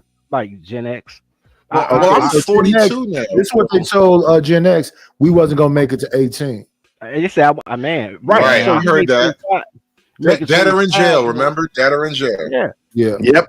Bro. But here's the thing. Everybody knew coming up in VA, the only way you was getting out the 757 was sports, or military, or go be a cop. That was the only way you was getting out. Shout out to the 757. You know what? I was 14 when one of my friends died, like the first time ever. I think I was 14, and like when he didn't die, like he got murdered on some shit. So like I was 14 when that first started happening, and so that dead or in jail by 18 was real, you know. It was real, and then you age out, right? I was 15. You know what? So what's so crazy is when you hit your 20s, you can age out by just changing the type of shirt you wear. It's crazy. It's crazy. Bro, tell you, man. That's really like some gangland. Yeah, that's real heavy gangland life right there. Bro, all it took was joining the military, man. And then what happened when I went back home? A nigga shot me. That was it. The white supremacist of color was born. That was it. That's what I mean. Like you can only age out to a degree. You can't get away. Yeah, bro. When I got shot, bro. That's why I was like, fuck the colors too, bro. I ain't gonna lie. That's what they did for me. I'm like, fuck these colors, bro. I, And that's there's why, a like, ultimately, you kind of have to move because that's the well, only way to really age out. I don't, Just I literally don't, Yep. move.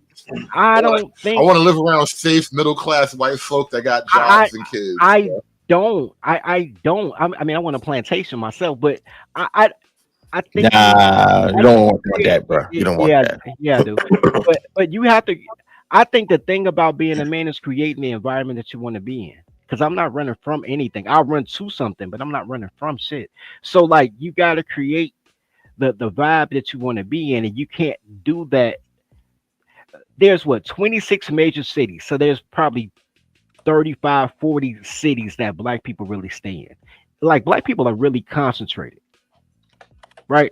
So, and in those places, they migrate from place to place depending on who rapping at the time, right? So you go to Detroit for Motown, then you will go down to Atlanta for So Dev. Now they're going to Houston. I don't know what they're going, the Gallery. I don't know why they're going to Houston. And Houston was so beautiful. It used to be. And they migrate like locusts, and then they destroy everything. So you'll have a hood or a tray. They be like, I'm getting away from these Keishas. I'm getting away from I'm getting away from these colors. And then you move somewhere else. Cameron talk about that. Cameron was like, man, I moved to a neighborhood. I was the only black person out there. 4 years later, now it's more black people. Like, how y'all find me out here? Because they Yeah. go migrate. So you Well, have to create the environment. You Dirty. can't. I don't think the average black person understands how much of a minority we are. Like once you drive away from the East Coast is one thing. The Southeast in particular, if you look at the population density, Why are man, they that slow then? the Southeast is where most of the black folk is. I don't know why I do know why. I don't want to get into that right now. Yes, But yeah, I don't want to get into that right now. We're having a nice conversation now. You don't want us to go there. We can only do this on my channel on Rumble. That's where you want to have that type of conversation. Bro, But hold on. okay. Most black folk don't really understand how much of a minority we are. And so like me driving for a living and being on the road and going up and down and left and right, west, east and west and north and south, I see how far you can drive, how long you can go without seeing another black person. It's Bro, really crazy. 3 days from Texas up here to Baker City, Oregon, through New Mexico, Utah, Idaho. I've seen 4 of the brothers. Right. But, and it gets to the point where you'll be somewhere so random when you see another black person, it's almost like, "Hi, how are you? What's up?" I do not say you'll almost be naturally friendly. Like women will approach you a little bit more because you're the only nigga around for miles and shit. Like I've been through that. Sometimes It's a different type of vibe, really is, because like we are really that much a minority. But a lot of niggas don't appreciate how heavy the minority is. They never hit that I-30.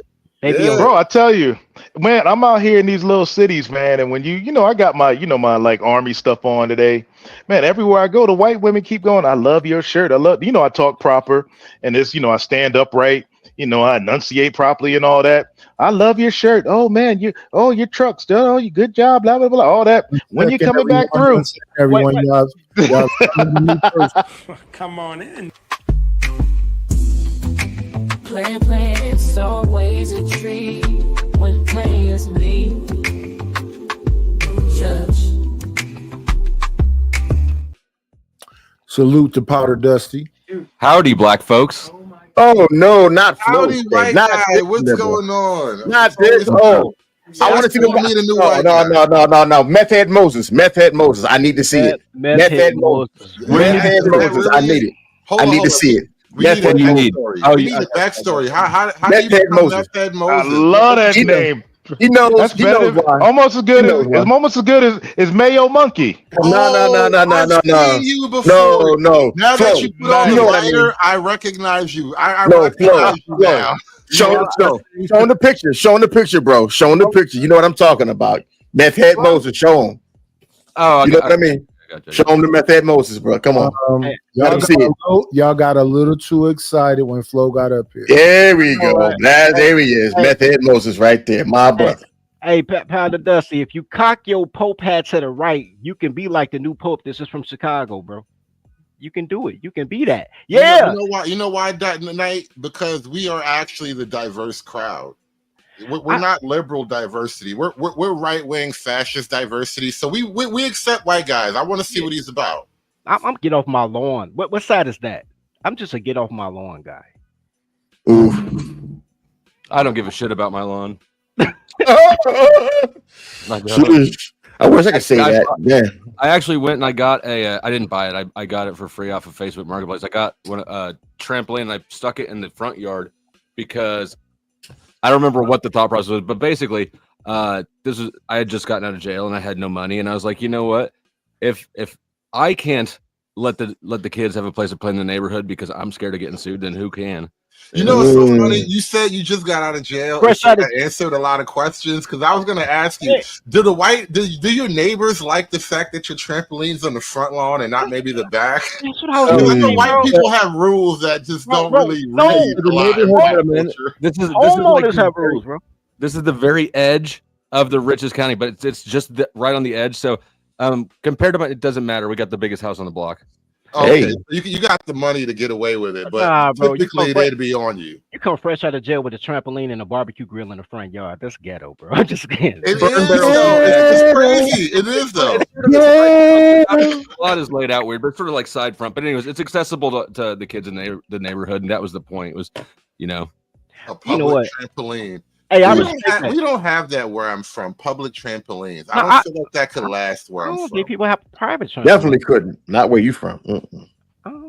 Bouncy house maybe, but not around Nippers. You want to turn it into a bouncy monkey house? Come on. No, you gotta rent the bouncy house. You can have it, but it can only last for the day. Like I've seen it, but it only stays for a couple of hours. You can't keep it there like just as a thing. Sooner or later, somebody's gonna start smoking crack in the bouncy house. It's gonna be terrible. How they gonna do that, man? It's air, bro. It's like you're gonna pop the air mattress. That's all. You never got high in a bouncy house, nigga. No, I'm fucking shit. I want to talk to Samson. What is he talking about? Like, what the hell?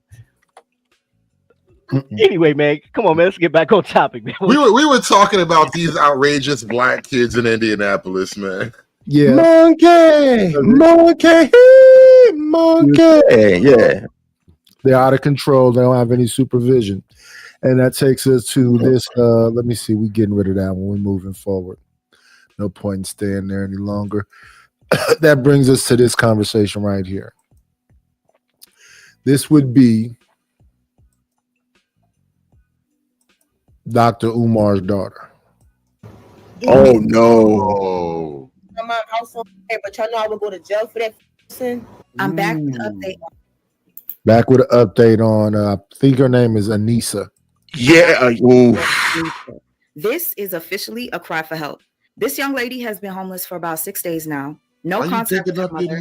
She says no friends, no family. I don't have no family or friends. She's been going around from house to house, getting drunk. Can I get another shot? No. This is insane. It's really not. Help me, bro. She too cooked, bro. This is too cooked.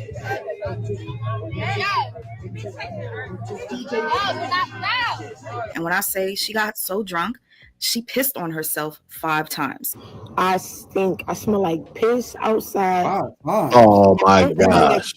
Yo, having Umar picture right there is crazy. That's next level demon work. Yeah. Can we pause? That is downright diabolical. Oh my gosh. Bro, Umar, man. You know, and I feel bad for Umar because we all men here. And that's I don't feel bad for him at all. No. Let me finish the thought. As men, we're all men here. And as a father, I have girls, and I would hate to see my girls in that picture. No matter what I've done in my life, I would hate to see my girls in that picture. That's all I'm saying.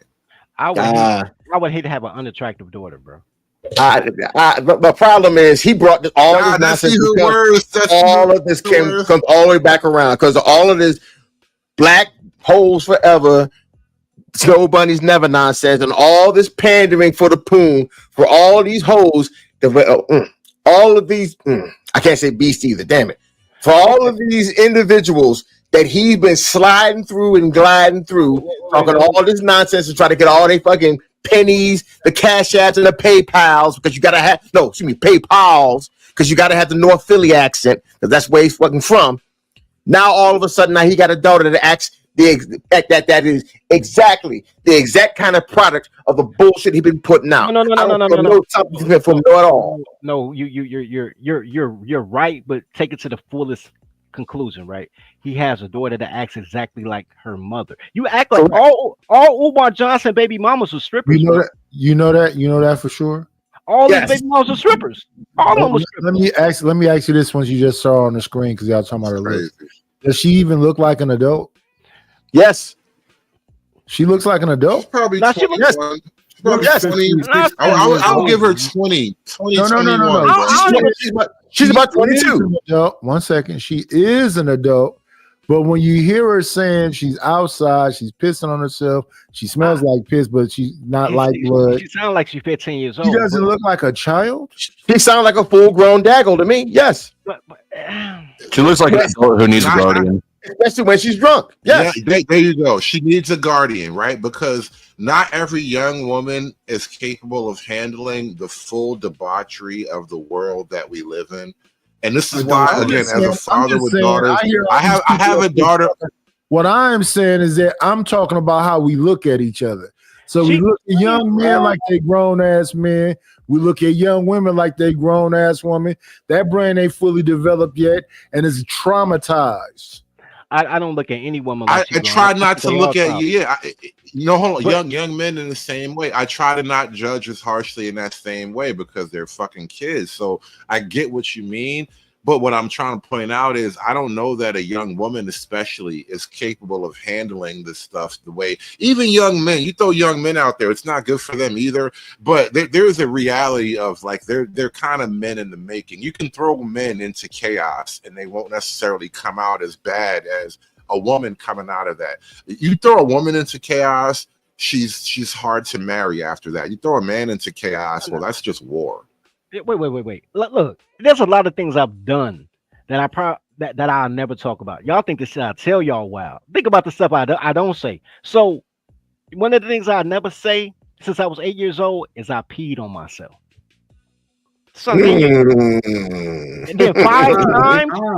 Not even drunk, right? Not even drunk. Not even drunk.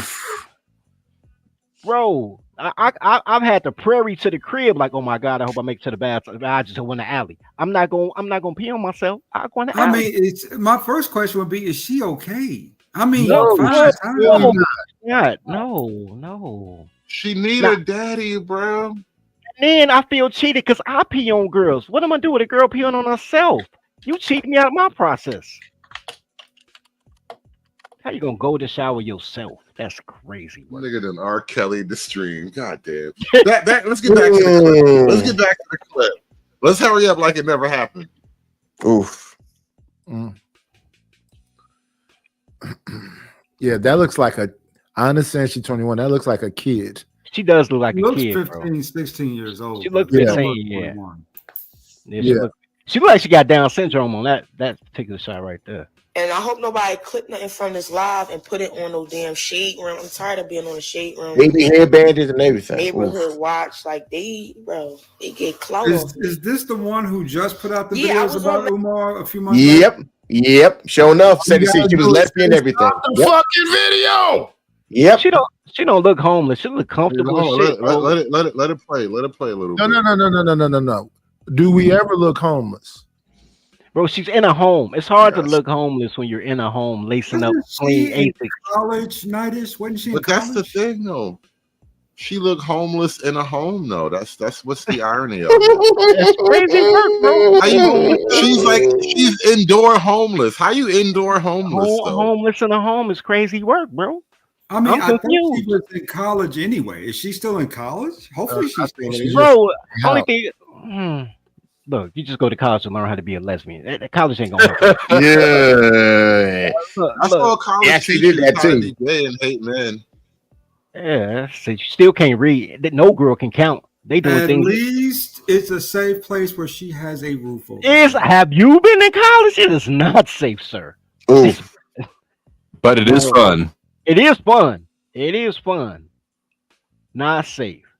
But She in a house. I don't understand. I'm confused. She's in a house temporarily so she can tie up her shoes. They probably let her wash her clothes out. Yeah, I'm thinking that She too. clean to be homeless too. Them look like fresh Asics, bro. She lacing them up out the box. Show the rest of the video, Knightish, please. Yeah, my bad. I had to mute.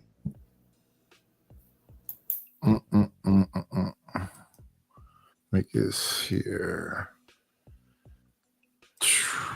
Meds for 2 weeks, basically. I'm gonna give y'all the scoop. I'm not gonna tell nobody else. I was basically in a facility, y'all. I got 302.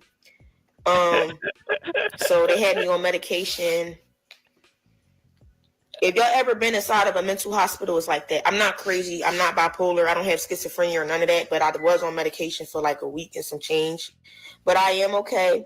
But it's called, I like to call it placement. If y'all ever heard of place, it's like that. Like they place you somewhere, they put you on medication. It's like a rehabilitation center. But I'm okay now. I'm out now, y'all. I was in placement for 11 days on medication.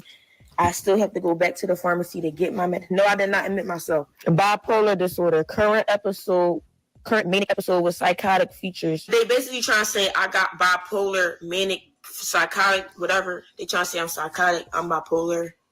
I'm not. You trying to self-diagnose now? I don't have anything they said I did either. I like her. Hey, look, that's how you got out of jail. Like, I did not do what you said I did. But you know what I'm confused about? How do you do a live? First thing you say is don't put it on Shade Room. So you know you're doing a public live and then say, I'm only gonna tell y'all, don't tell nobody else. You on a live in a house. Does anybody know who Mr. OW the something is? Yeah, Mr. O with the info. Yeah. I was really curious to hear the rest of her story. I am too, bro. I kind of want to know. No, y'all don't. Y'all just want to call her a man or whatever you say. I ain't calling them back. I'm confused. Come on in. Play, it's always a treat when players leave. Judge. Hello, Mr. O with the info. What's going on, Mr. Knight? Mr. Knight. Hey, your mic is clear. All right, I was asking through that segue. I like that little that you just had right there. That was some good artwork. Did you draw it?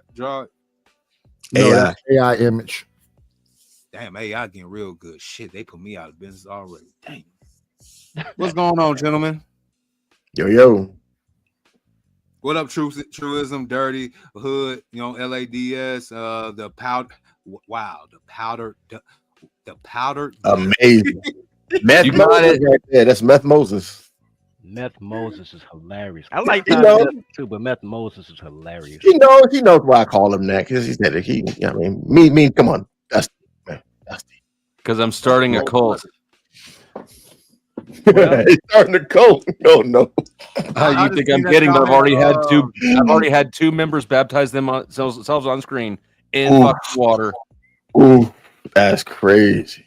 I'm right behind you, bro. Did you say in dusty water? It was probably dusty if they did it right. Wouldn't it be muddy? So it's in Dust We Trust. Oof. In Dust We Trust. That's some 1980s. I got a spoon on the end of my chain. And Dust We Trust. That's crazy. That's a little bit too old for me, sir. You're never too old for cocaine. You're too old for a spoon on your chain. You are today, unless you Kodak. Oh man, look, cocaine made a good comeback. They on the sneak side. No, heroin made a good comeback. Heroin is back, baby. But that's not the point. That ain't what we're talking about. But heroin is back. Now I was gonna say these kids is on some. What's that new stuff they got? That whip it. They like sniffing some kind of. Oh, that's nitric oxide. One second, y'all. We gotta acknowledge the reason why we be here.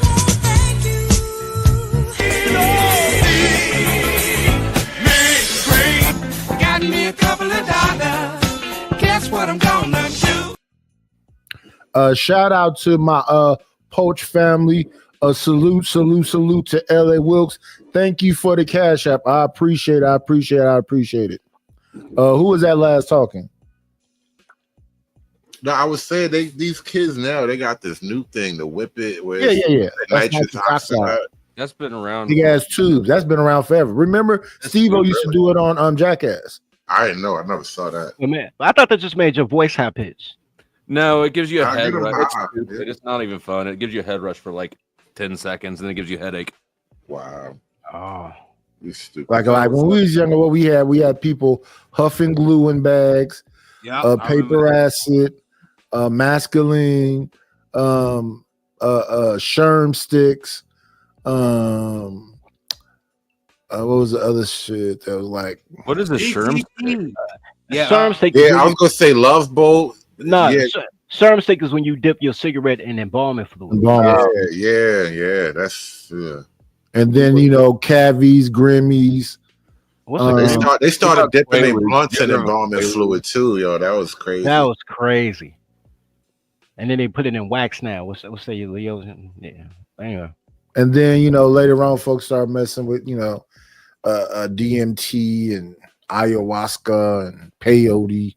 I don't think you're gonna see that in the hood no time soon. Ain't no ayahuasca in the ghetto, bro. Oh no, you got to go on a retreat for that. That's crazy. Could you imagine project niggas taking ayahuasca, bro? I just want to try it for the experiment. Now that we bring it up, I want to know. You what just would called. never see that drug in the hood.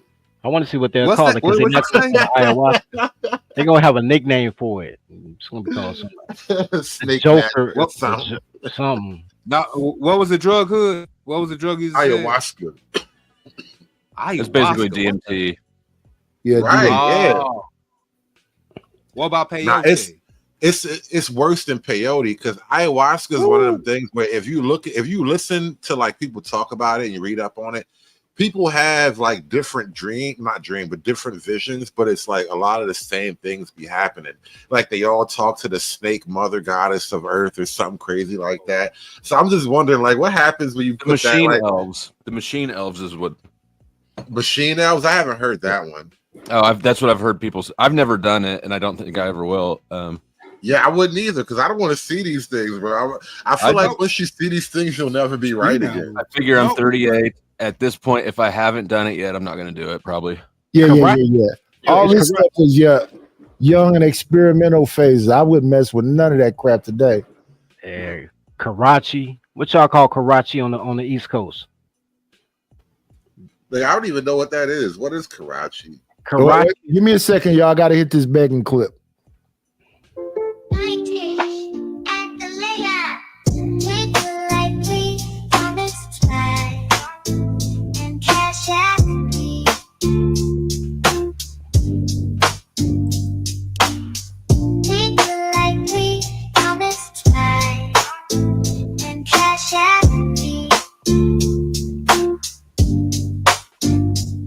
That's right. Hit the like, please. Comment, subscribe, and cash at me. The super chat works also. I have multiple ways of asking for things, and I try to utilize them as often as I possibly can. So y'all don't forget that we're not just here to hang out. It's nice to see y'all. Appreciate y'all coming through, but we will at some point during the show be asking you for donos. Go ahead. Support the show, man.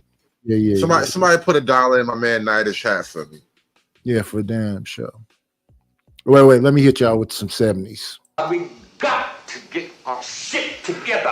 Hello, bro. I'm trying to get the money. Talk to me about money. All I'm trying to do is feed my family, man. Where is the onion? We need our millions. Don't you think it's about time you gave me my money? Support the situation. Is money is love. Give me my money. Hey, that's it. That's all. You can donate on PayPal now, and you can donate on the Cash App. Thank you very much. All right. Yeah, thank you very much. What up, Black Beauty? Whoever was talking, you got it. That was a crazy clip. Bro. Y'all know Bishop Don Juan got, like, how many kids did Bishop Don Juan got? About 11? Like 15, 30. But yeah, I don't know how I got with him before. Yeah, shout out to Deadbeat Dad, bro. But he be dropping that bread off though. He a boom. Hey, don't mess with the pimping. You from Chicago. Don't disrespect the pimping. Shout out to Don Magic One and Minister Seymour, man. Stop being a perpetrator right now. I'm not. Shout out to the West Side Boys, but now I'm just saying, bro. When I meet his kids, because I was young and enamored, and I'm buying all the Iceberg Slim books, and I'm into the as you should. It should be mandated Hey, reading in Donald high Goins. school Did you get some instead Donald of Goins out yeah, books too? yeah. I mean, instead of To Kill a Mockingbird, that should be mandatory reading. But then I got older. Slim. Yeah. Yep. You know what I'm saying? Yeah, Man, read his autobiography, bro. Man, all that Trick Baby, all that. But when I got older and I met his kids, and I saw, and they cool. Like they don't feel no type of way about their dad. It's not like they cool, but I'm like, yo, this dude has been pimping since pimping was pimping. He got kids in the street who looking for validation off his name. They trying to be somebody, but they don't have a right. It's them that like boomers, right? Like you got to find your own way. It's not like boomers got a chance. Daddy brought their son to the factory. Like these kids are all scattered around and they all trying to figure it out. And the girls can't pimp. They're not cute enough. Why not? No, they not cute. But they Well, could hold the let's crown royal back. Yeah, they can hold it. I want to kind of. I want to steer it back kind of to what we were talking about. Yeah, that's here, crazy. like, We went from Umar daughter having a psychological snap to if women, young girls can pimp like their daddy. I think Pimpin' King got his son out there too.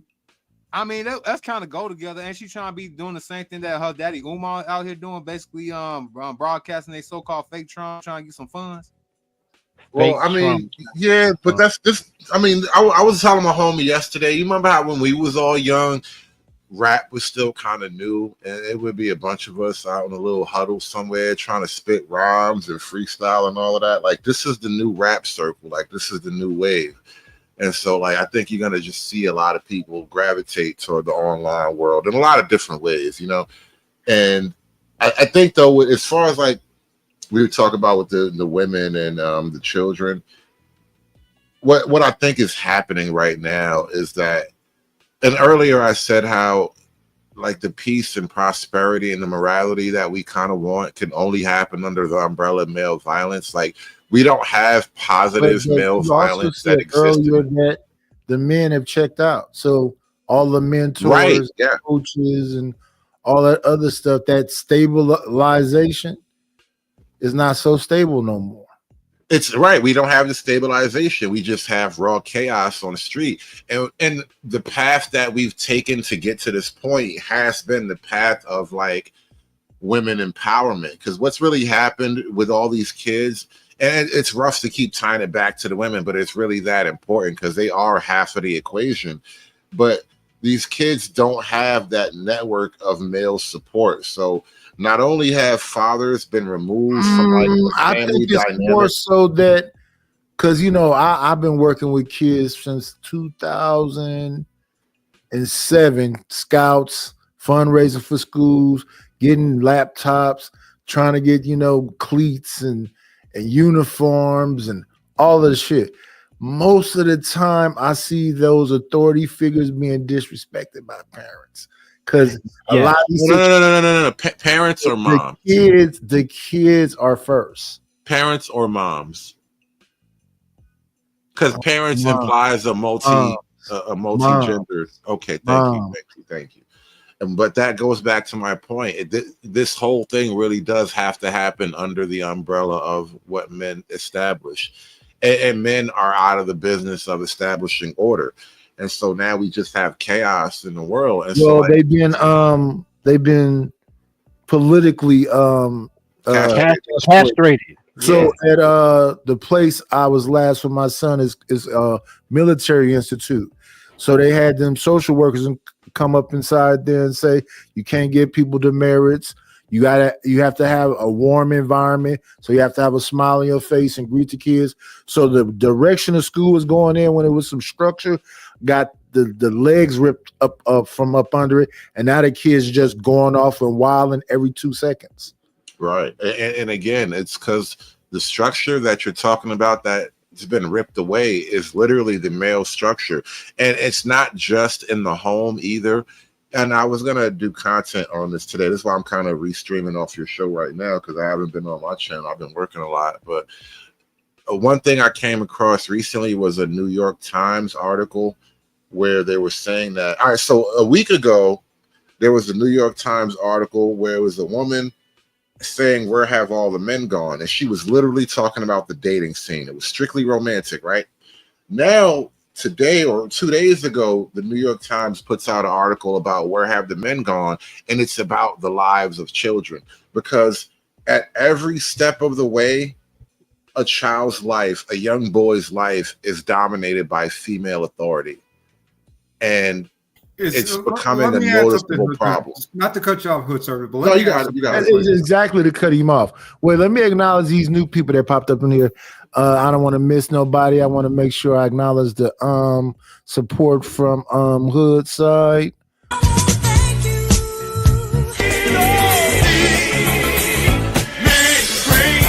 Got me a couple of dollars. Guess what I'm gonna do? Afro Merchant, $2. Last $2, not gonna lose. One's for the jukebox. The other one's for my bus fare. I'm gonna play me some blues. Let me see. And somebody else popped up in here. Shaka Nulu, Afro Merchant, who just sent his cash. I mean, whatever that is. Knowledge Uprising. If you're on this side, please subscribe to the channel. Who else I saw came on this side? Hello, Black Beauty again. If I did not say hello the first time, I think that was it. Knowledge Uprising. Y'all got it. Y'all can take over. Okay. But let me add a little something to that, right? This is the same New York Post that put out 3 years ago that black women need to stop dating black men and actually be with white men. Is this the same New York Post that actually put out that article and got away with it? New York Times.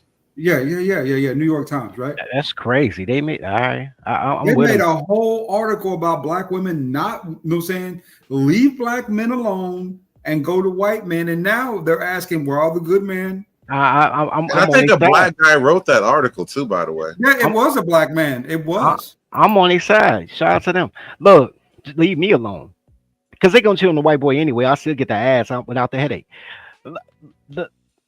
What happened to Boy Scouting? Why is it just scouting? What happened to, in Chicago, we have 4 all-boys schools with a 99% graduation rate, and black women tried to get them taken down because there were no girls. What happened to when they had a housing crisis for men? They had a voucher program for men to buy a house, and black women say, yo, if we can't get it, can't nobody get it. I'm like, you got 12 of them. Wait, let's stop at the first one. In my scout troop, 409 at Allen Temple Church, we had the most black scouts to Eagle in our region. And I respect that. But there's girls and Boy Scouts. The safe place you're supposed to have to learn skills and structure, now girls are there, and you can't even talk shit about girls at the campfire because it's girls at the campfire. Mm-hmm. But they still got the Girl Scouts though, right? They still got the Girl Scouts. Yeah. If you go to the YMCA, there's more girls at the YMCA than it is men, and then there's only 4 cars in the parking lot of YWCA, and I think all 4 of them people work there. You know, when I be hanging out with my son and I be saying little stuff about how women are, I get the impression, and I believe this to be true, I am the only safe space for him to talk about girls because his life is surrounded by women outside of me. And this is why I kind of I feel guilty when I can't do stuff, but because I got to work and make money, but it's like, I make an effort to go out there. And I got 2 other daughters, right? I got 2 girls, but I make an effort to go out there and grab my son and we got to go do stuff because I know you're surrounded by chicks everywhere you go. Give me 1 second, y'all.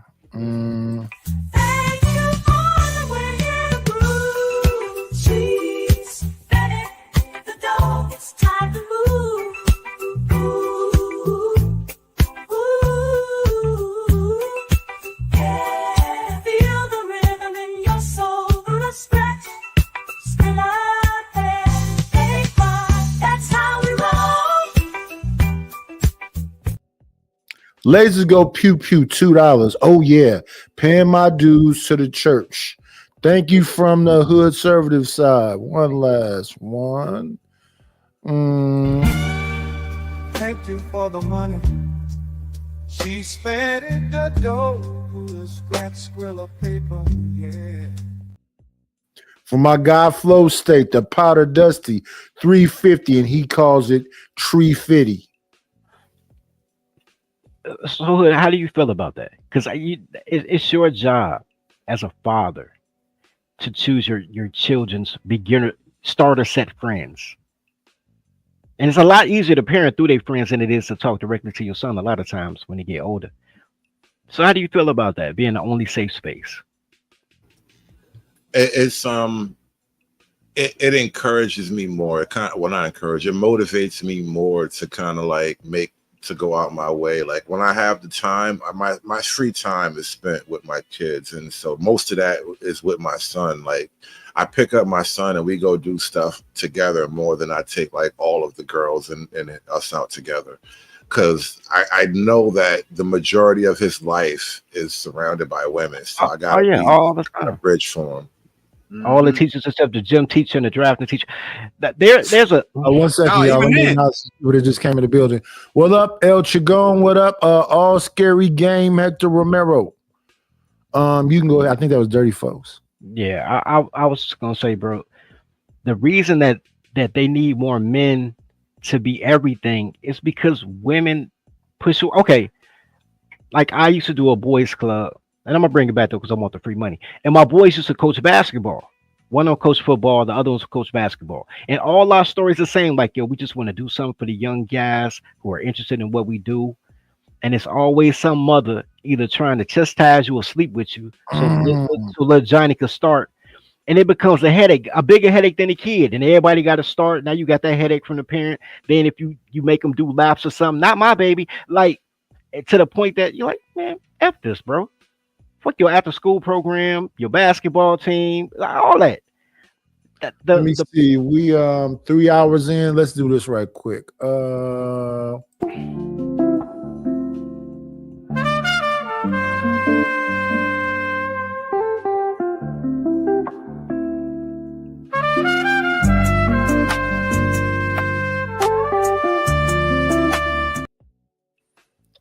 Y'all go ahead.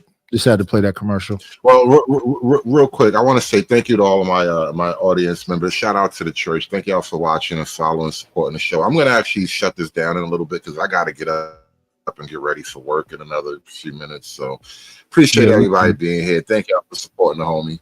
Salute, salute, salute, salute. Let's go back to this then. I want to hear a little bit more. Yeah, but yeah, young boys' lives are surrounded by women everywhere they go, bro. But yeah, you got something. No, I gotta I'm going to get out here too in a minute, Knightish, but I wanted to see the rest of this before I got out. Yeah, the link is in the description whenever you want to watch it.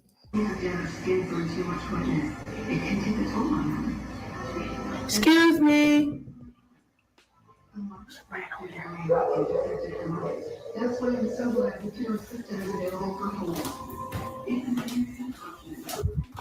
Excuse me.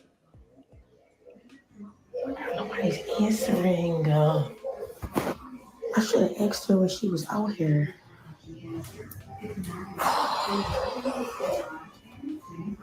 Yo.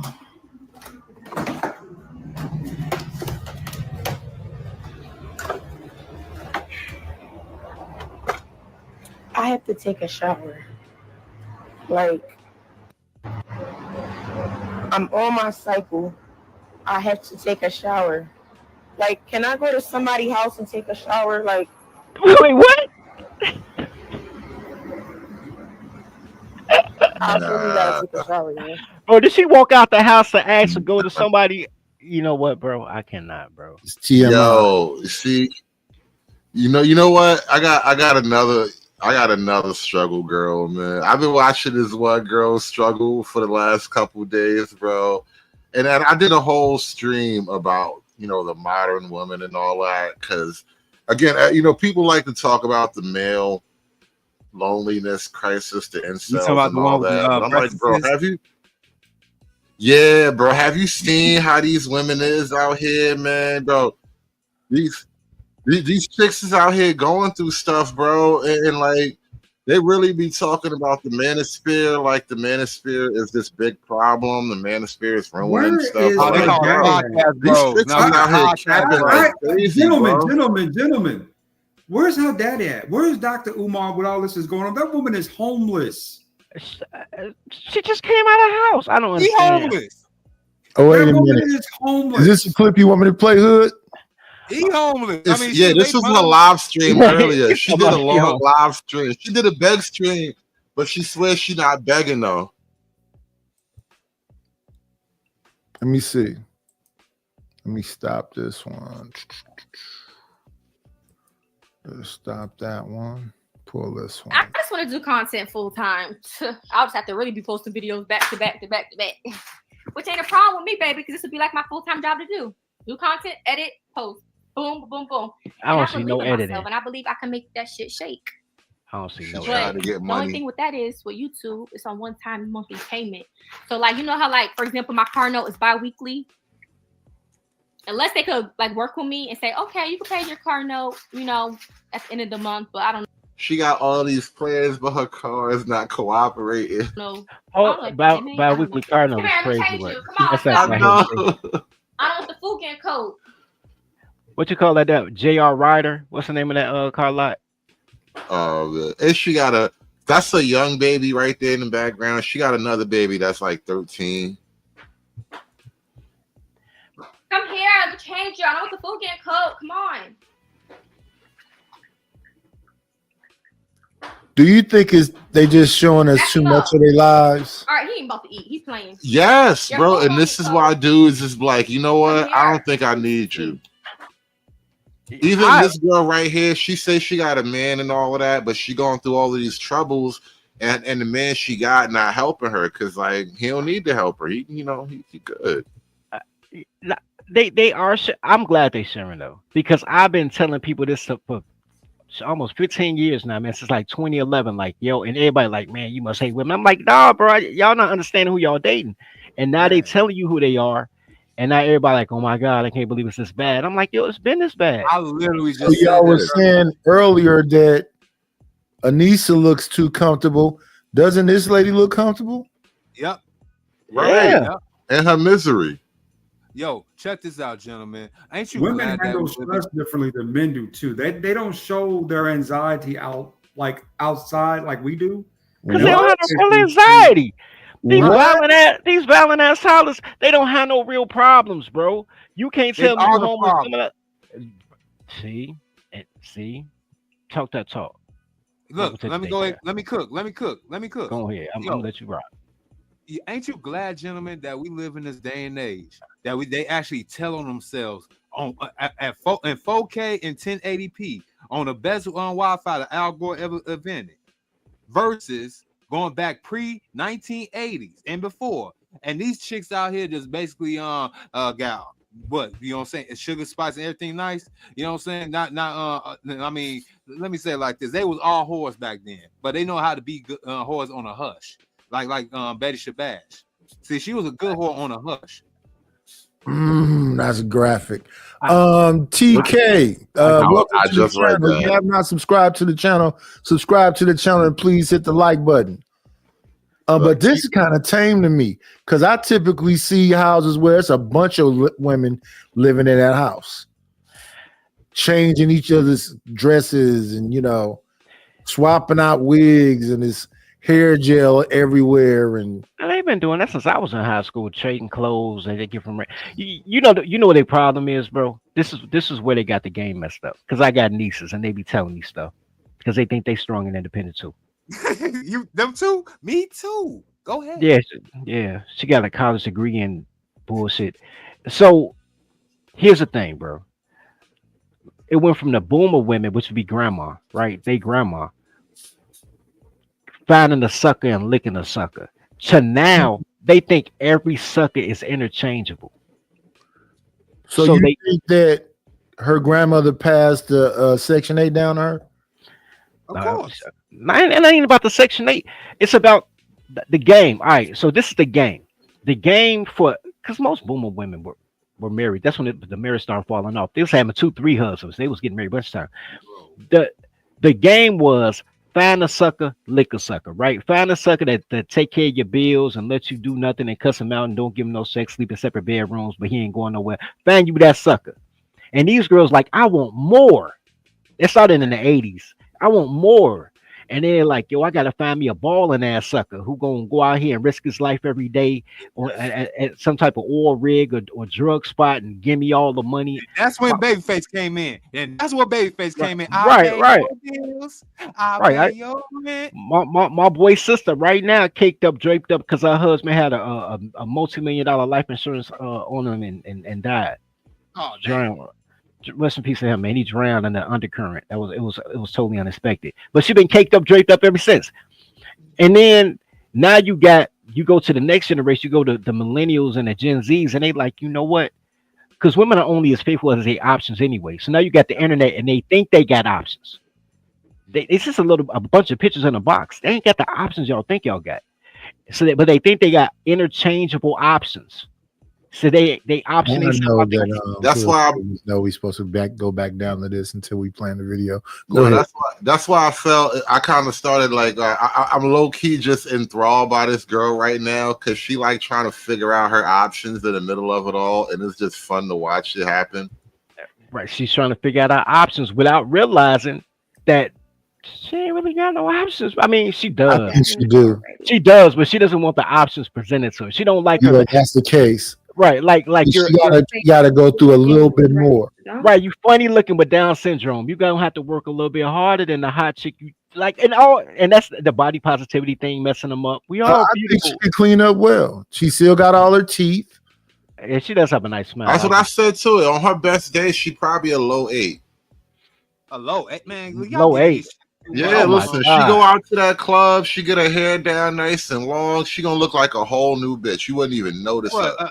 Number 8 from the Bronx. Like right now, she ain't looking like nothing. But I'm telling you, get her around the club and the rest of them, like half of the chicks is fat. I'm telling you, she gonna be killing it wouldn't be the first time I slept with a PP girl, bro. But no, bro, that's a different woman. It was Anissa, Umar daughter. This is a whole nother woman. Look, she already said I was watching her. She said she got her body did up and everything. She got some paid for chesticles. She good. She gonna make some money. Also, that's a whole battle. That's a whole battle right now. She says she got a man, but she try not to go back to selling it because she be having car troubles and money troubles. I wear my man clothes. He gave me that. Oh man, they go to tattoo. I thought she didn't have no test. They go to tattoo. I didn't have a coat. Oh, she kind of cute. She's like a 7. Yeah, she's a 7. She can get in the club. Yeah, this one from the look, and she ain't even got nothing on right now. Wait till she trying hard. Yeah, she got the dimples with a nappy head, but I like the nappy head. Yeah, shit, I'll go. Yeah, you know what? I'll go. Like, see, so it's like you got me in I ain't gonna pay, but I'll go. Was going down to the pool. My hair was kind of messed up. I'm thinking, well, it's just gonna get wet anyway. He's like, well, yeah, but just straighten up a little bit, you know, like. It's like other ways of how someone could love you or like care about you. It's not just about money all the time. But I get what y'all saying too. Like, trust me, I get that. Cool Kamasi. Okay, so I look like 4 of them fingers is done. Now, Cool Kamasi, why I gotta watch my mouth? All thing I was doing selling the truth. That shit bad. You know what's funny? Get some alongside dick. Yeah, Dave, she went to tacos. I was watching some of this live stream like off and on earlier today because this is she did this earlier. And I don't know, because I couldn't watch the whole thing straight through, but she had all these niggas in the chat sipping on her and shit, giving her advice, but ain't none of these niggas give her no money. And I was just like, this is so crazy. She need help. Why y'all not helping her? Well, that's what chats do. Some people like to see you wallowing, whatever it is you're going through. Yeah. No, that's the world we in right now, though. Niggas go watch the struggle, but they not gonna help the struggle. You know how many times people come here and tell me go get a job? Hey man, this is why I gotta get up and go to work in like 30 minutes. Nigga, you do like the rest of us and go get a job. Yes, sir.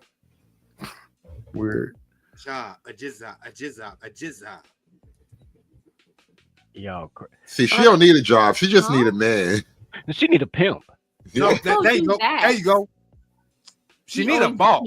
I'm sorry, not a pimp, a life manager. What She make needs you a say life that? manager. A boss. She need to be a secretary. Dirty. You messing it up. She need to be a secretary. She Well, temp he's the service only all real day, one bro. I kind She's of been not. with She's not intimate. full. So it's She's not. like I'm used to him. I trust him.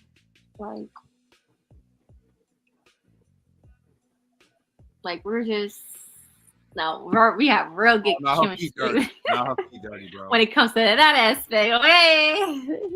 I just now look, when I found this girl a couple of days ago, the funny thing is she was literally on screen on my show debating on whether or not she should go back to like the adult world, because she used to be, doing like off-camera work, and now she kind of want to get back to it, but she got a man and she don't know whether or not she should get back to making money how she used to make money, because now she got a man. 7 hours? Nah, not the whole 7 hours, but yeah. She just kind of conservative. How was she making money?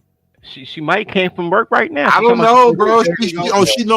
She door dashes and Uber Eats, but her car is messed up though, so she got a lot of problems right now. She just she got a lot of problems, but she got a lot of titties, and so she at a crossroads right now. Because girls with a lot of problems and a lot of titties, they be having hard decisions to make about how to do it.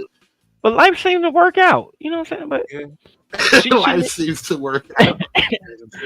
I'm just saying. It all comes together eventually. What's that, Nisla?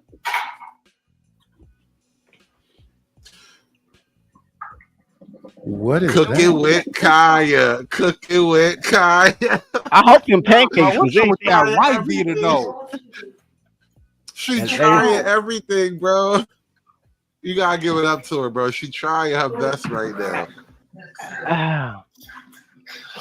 I respect the hustle, bro. I do. I respect it. Yeah. I just like watching women try, bro. Like, not every girl be trying. Some of y'all be lazy. She in there trying to make food. She got her live streaming up. She making food with the church. Look at that. What's her name, bro? If you niggas don't give her no money, she gonna have to go sell that box. Is all I'm saying, bro. So either y'all give her some money, or she gonna go back to selling the box. It's totally up to y'all. I ain't giving her no money yet because I'm out the game. I'm just an observer. I ain't giving her no. Look how she just looked at you. I ain't giving her no money. Looked at the camera. I paying tacos. Listen. Either you give her money or she's selling the box, bro. It's totally up to you niggas, man. Look at that T-shirt, tacos. What I say earlier, bro. I'm not crashing out for a girl in an $11 outfit. Look. And this is why she needs a manager, her feet bro. Was dirty too. Dirty for her feet was dirty. You didn't see when she raised the legs. This is why they need a manager, because you see potential in that. You see, like I call them a soap and water girl, but everybody else calls them a diamond in the rough. But I soap and water, like put soap and water on it, should be right. But you see the potential in her, but she was still mismanaged. When we were young, coochie was $300. Now it's $5. When they started selling their own cat, it was $5. When men had a pimp, $300. She need a pimp. What's going on with you, Tracer? A life manager. A life coach. She needs a life coach.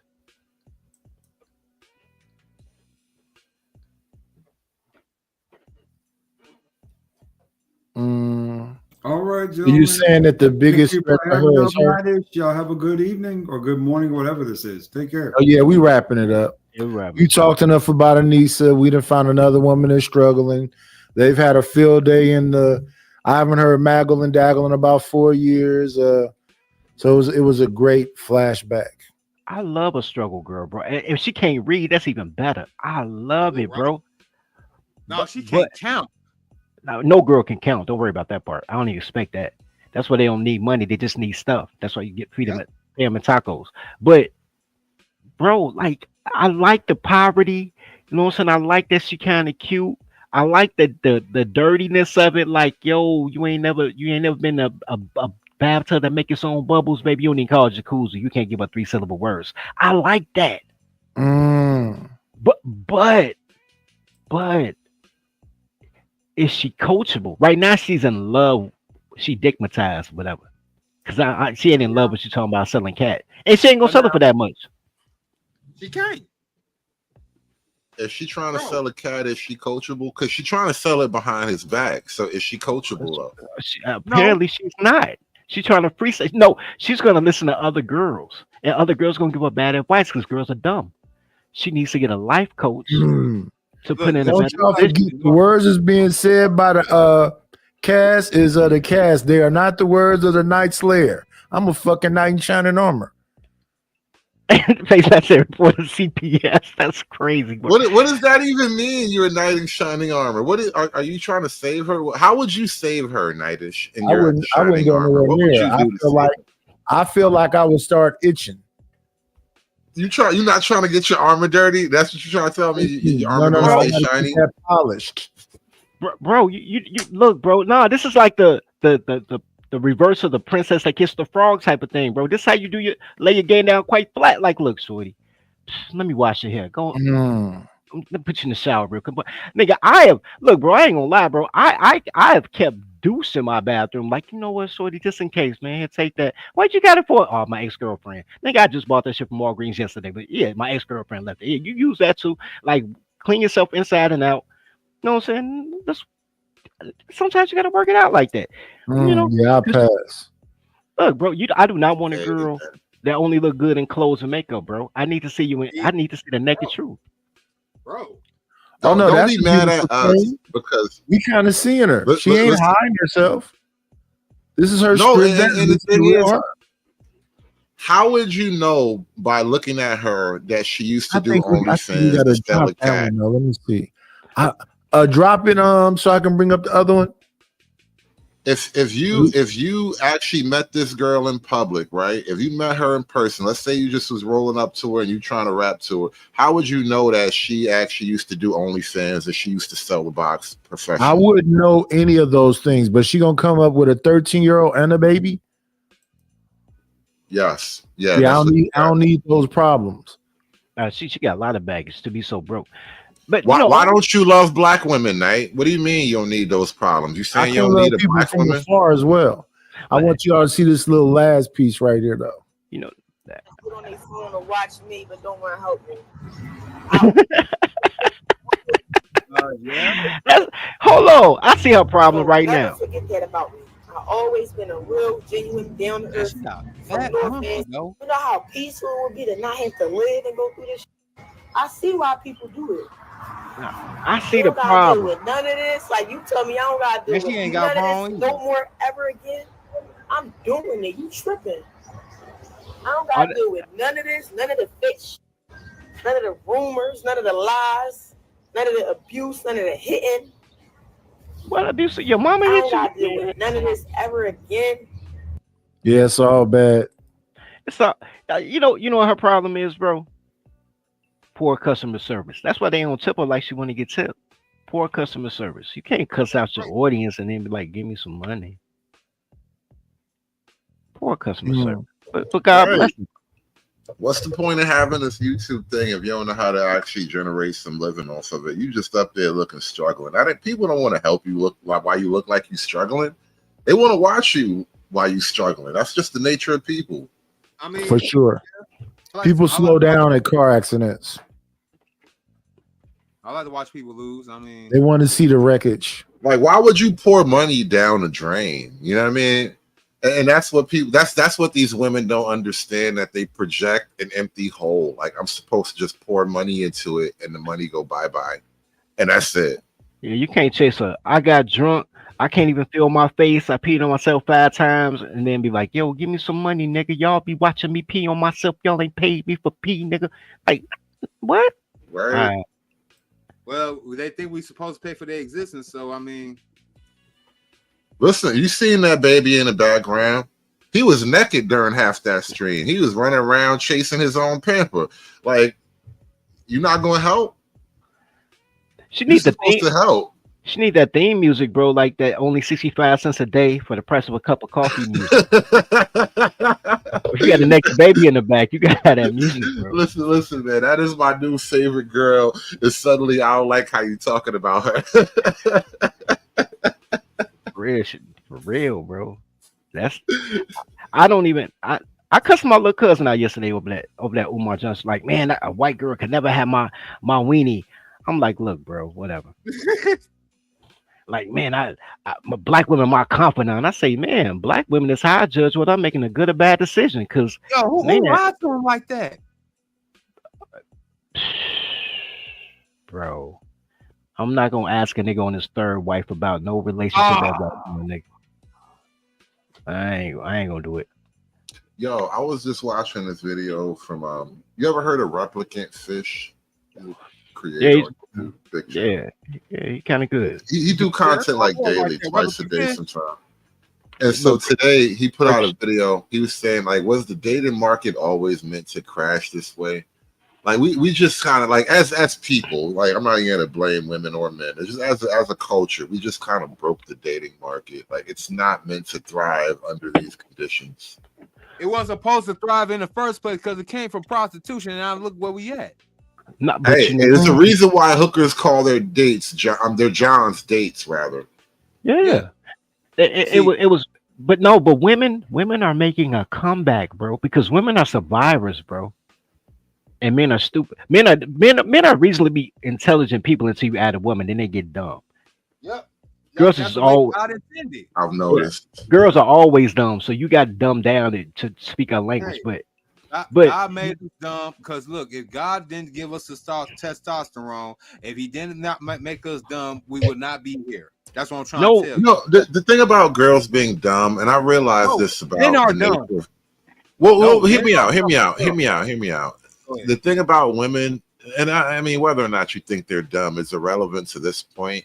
Women are finely attuned predators of men. Men have built, like, men are accustomed to like hunting and reshaping the world, right? That's how men thrive. We hunt, we build, we conquer, we tear down. Women apply all of those things, but in the microcosm of men. And that's what makes them dangerous, and even maybe more dangerous than men sometimes, because women can operate within civilization the way men operate in nature. Like we can just create things. Women can create whole realities in civilization. And next thing you know, you're out your house. Right. And right. But here's the thing, though. That's absolutely true. What I've noticed, though, is girls are getting skinnier. I've been looking at these teenage girls the last week. Man, y'all keep saying y'all gonna wrap the show up, and y'all got much to say about these women. No, I'm just saying survival, right? Survival. The girls getting smaller. You got more podcasts talking about like men situations. They're adapting. I'm giving Hood his credit. They're adapting to what. How much to keep the show going, Knightish?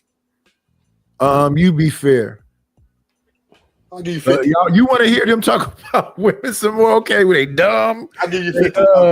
They destroy society. They bagels.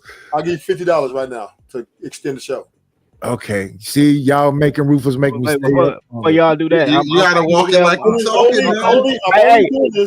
I'm talking. Because Dirty hasn't been here forever. And I'm about to leave. So before you get a 50, that's okay. I'll take over when you leave, Dirty. I'll take over when you leave. All right, I'm a pass the baton, man. I can run my mouth too. All right, do it, man. All right, man. Yo, peace in the chat, bro. I'm about to get out of here, man. I got an early day. But y'all down to stay Hood Conservative and Mr. Info? Hood say he got I'll stay a little bit. I gotta go to work, but I can talk a little bit. How about Mr. I'm about to go ahead and listen to the playback. Y'all have a good night. I'm about to give me some rest anyway. Gotta go to my square. So y'all ain't gonna. Oh, y'all done. Oh, well, salute. I'll be here a little bit. Did you see the rest of the clip, Ruthless? I didn't see the rest of it. Oh well, Anissa is saying that she don't think she want to deal with the people making her unhappy, being homeless. She just tired of it all. Yeah, because she wants somebody to do what she say, and she doesn't want to acquiesce to anybody else. Right. You're gonna play this video of Umar Johnson daughter struggling, and then of course we're gonna talk about women struggling because that's what's going on right now. No. I don't have a problem with y'all. No. I have a problem with none of the conversation that went on tonight. I just think that y'all say they demons. Y'all say they the bane to our existence. And I don't know what we I would think do you're without. using hyperbole. I'll give you $30. I think that's hyperbole. 30 minutes. I don't know if those words were ever actually used. Demons and Yeah, 'cause banes you of had to stop the existence. church. I like bane of existence. I might do that. I might use that one day. But demon, that's too far. Well, you stopped the church members from going there. Well, no, I just didn't want them to use profanity. Not so much going there. I just didn't want them to use profanity because I know how it gets. Women are demonic, right? And they're the easiest access to the devil, right? Because he's there. Remember, he attacks them the most because women are built on emotions more than men. Not saying that men are emotional, but we use a lot more logic. Women use a lot more emotions and feelings, so she's the easiest target. I mean, what if I were to tell you that feminism itself has a cult? Wait. Based on the conversation we having tonight, aren't we suckers for love? Yes, we are. So yes, we are. She's weaponized. More than they are. We a sucker for her. So it's I said we're both delusional, right? But our delusion is different than the women's delusion, right? We're delusional. I don't know.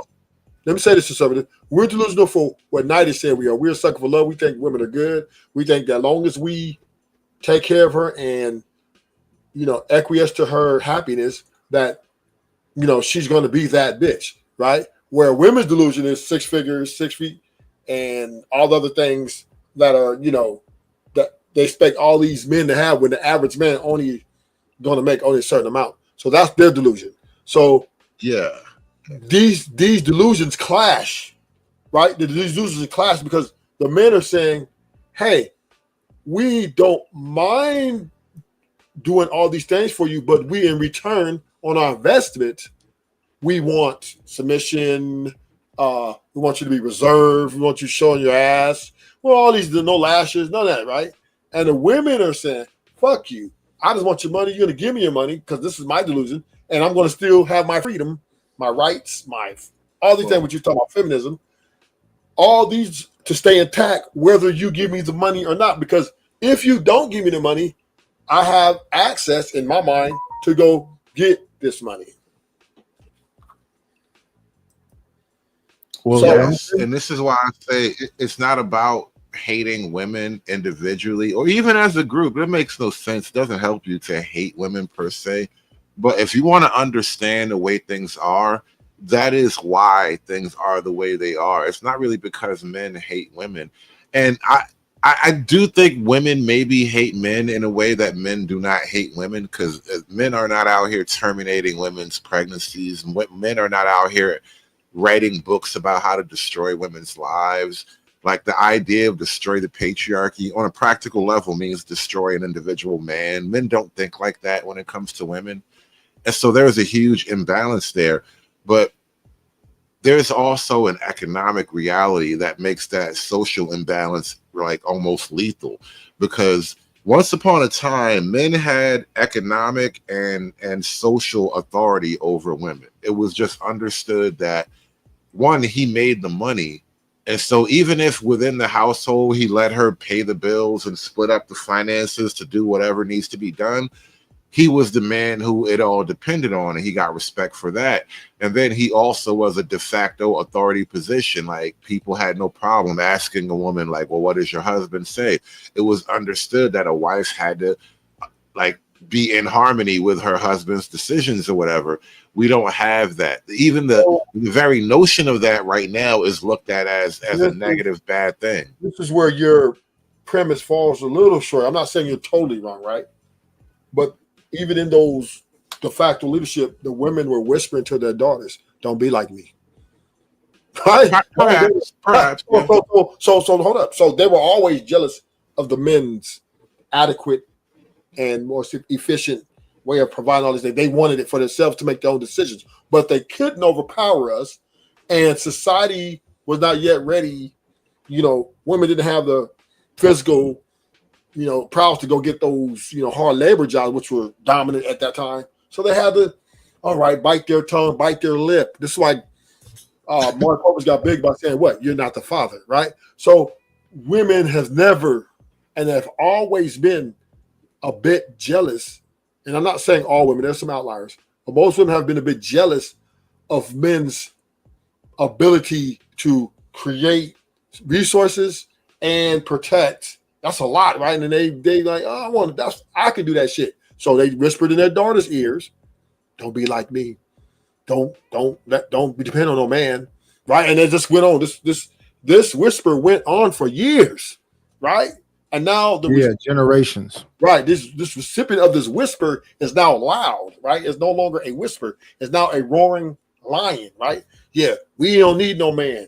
Blah, blah, blah, blah, blah. Oh, but if you're going to be my man, you better be doing this, because this is what the whispers from their mamas have been telling them. Don't be relying on them. And that's why I'm telling you, even though they swallowed their pride, they never really, truly liked it that men were in power. It doesn't matter, though. I get what you're saying. You're right. It matters to this point, and I'm going to give it to you. Because what it did was it sucker punched the men. Because through this, right, through this jealousy and this envy, they rose their daughters to be a backbone against the man. And now we're in a separated family, divided family setting, and the men are now trying to, hey, what's going on? We want nuclear family. We want fit. We just want some submission. We're paying for everything. We ain't tripping. But the women are saying, okay, you can pay for everything, but we want power to do with that money as we please. If you don't give us ultimate power or sovereignty over your money, we're going to go and make our own money, because we don't want to listen to you. We don't want to follow you, because we're our own bosses. We a boss bitch. Who can check me, boo? And this is the conflict we're having right now. As men, as Western men, especially, because Black Americans, we're Western men. We're not like Africans or Asians or nothing.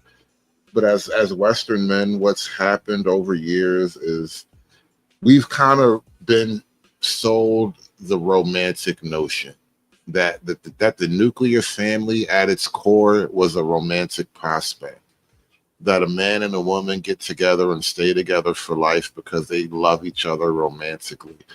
And in the vast span of civilization, that's just not how it's worked. And so when you talk about, because you're low-key talking about the idea of a woman's happiness, and the simple fact is, the man nor the woman's happiness was the primary glue to the family unit. It was necessity. It was duty and necessity. And because the economic landscape has been altered so much that we've literally reshaped the nature of government so that it responds to the needs of women. Like on a domestic front, you pretty much can't get any policy across that offends women. And what that really has translated into is a situation where romantically, women will say that we don't need men to provide like they used to provide. So the only thing left is this invisible moving target of satisfying her emotionally. And that forever puts men on this hamster wheel where you're always trying to hit this invisible target of keeping her happy emotionally. You have to always be a slave to her emotions, to her feelings. But women know more than anybody, her emotions or her feelings change with the wind, bro. And so as men, that literally gives power, that gives women power over the men. Because now, instead of doing these simple objective things that men used to do, like be capable, have a house, be able to handle responsibility, be a guy that everybody else can depend on and trust, right? Those simple things would have been the kinds of things that got you across the threshold of being husband material.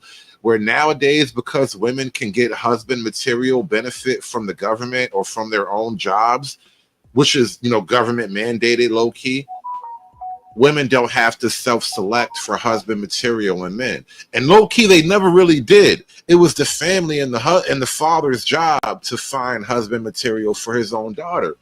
And so women don't really, they're not biologically wired for husband material if you really get down to it. They're biologically wired for genetic material, which is where the bad boy thing comes back in, because that speaks to their genetic drive. Like if you're a primal chick living on the on the savannah, if you live in the African Serengeti 10,000 years ago, then you want the guy that has dangerous bad boy qualities, right? But if you're a woman living in the modern urban environment, you want a guy who is actually dependable and capable of actually surviving the dynamic urban environment, which means making money without being a thug all the time, right? But women are selecting for the primal and not for the modern. So land your plane. So this is what me and Nigel was talking about earlier. You basically ringing my sentiments. But let's get to the truth of the matter, though. Men have checkmated themselves, right? So the men who had, the chess, but chess. You know how to play chess, conservative? Or do you understand chess? I play. Okay. So you understand the king is the protect. Everybody's protecting the king, and all the king is using his resources to protect his domain, right? And you know that the white attacks the black. So the women are the white, the men are the black pieces, right? So the women now, what the mistake men did was they sacrificed their horses, their bishops, and a lot of their pawns, right? Because they invested in their queen, right? And what the women did with the simps, the betas, and all these guys, right? Their king used them as and have him use their resource, which is the horses, kept all their horses, bishops, and united them, which is the LGBTQ, et cetera, right? And all these beta simp men, right? And unite them to come against the gorilla, against the queen over there, which he invested in. She turned on him and used his own resources against him. Checkmate, right? He checkmated himself really because he thought his queen was so powerful, right? Because queen is the most powerful piece on the board. He sacrificed all his horses and bishops and thought, oh, shit, I got this queen in me. We can take over everything. But the queen on the other side used the king, and now she kept all her bishops, her horses, her pawns, everything, and united like a Voltron, right? Against that king over there and crushed him, right? Checkmate. So now we're in a position where the women are using the laws, which is the government, simps, and the betas, which are the men, other women, everything, and they're forming Voltron against any, misogynistic guy, right? Which is what they label you. And any woman who shows that they cater to their man is a pygmy. You see what they did with Cooking with Kaya. They tried to get her canceled because all she did was cooking and showing how she's catering to her man. And they pretty much almost destroyed her. So bottom line is the checkmate is already there. Men have this because we're so divided, we cannot fight this battle anymore. It is over. So either you're going to be alone or you're going to have to submit if you want to have a nuclear family. This is why I try, especially now, like when I really have these like longer type of conversations, I don't really try to go down the rhetorical path of women are evil, women are just bad. It's not so much that. Women are women. Women have always been exactly what they are right now. And the problem is, like, when you talk about stuff like the social contract, people talk about the social contract as if it is a deal between man and woman, that's where these conversations about the table come in. And I point out to people that historically, men and women have never sat down at a table to hammer out these type of deals. This was always something that was prescribed by like a religious authority, right? Like the Bible tells men and women how to be together. The social contract at its heart is about man and state. And that's really the problem right now. To really, really just be generally upset with women doesn't really do any justice to anything. It's men versus government. No, we're not upset with women because the men are accepting it. No, right? I'm making a point. I'm making a larger point though. It's and men are accepting the reality, and this is what the manosphere has kind of done, is explain the reality of it. so that you don't just be like angry at women randomly. Like it's pointless to be in that way. It's really the problem of men versus state. The state has empowered the women over the men at the expense of the men. And what women seem to want is the benefits of a society, like maximum benefits of living in society or living in civilization, rather. Let me say that. And the problem that women don't get is that civilization is inherently patriarchal. And so for the state to put women ahead of men, it's anti-civilizational. And that's where like the red pill guys, the original manosphere red pill guys, they kind of explain the black pill of it. We can't vote our way out of this problem. It's an intractable problem that has no practical solution.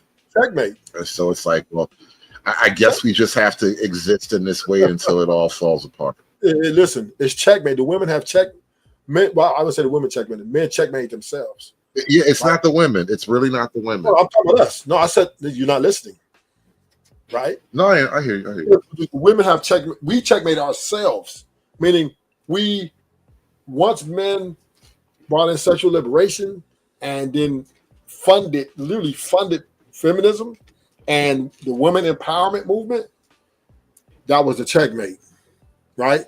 You know, I think the reason why it sounds like we're disagreeing is that I agree when you say we checkmate ourselves, but it just occurred to me, the men, broadly speaking, didn't do that. Like there was never a national referendum on feminism, right? It was something that was top down. Like our leadership did this to us as men. And that's what did this to us was pillow talking, right?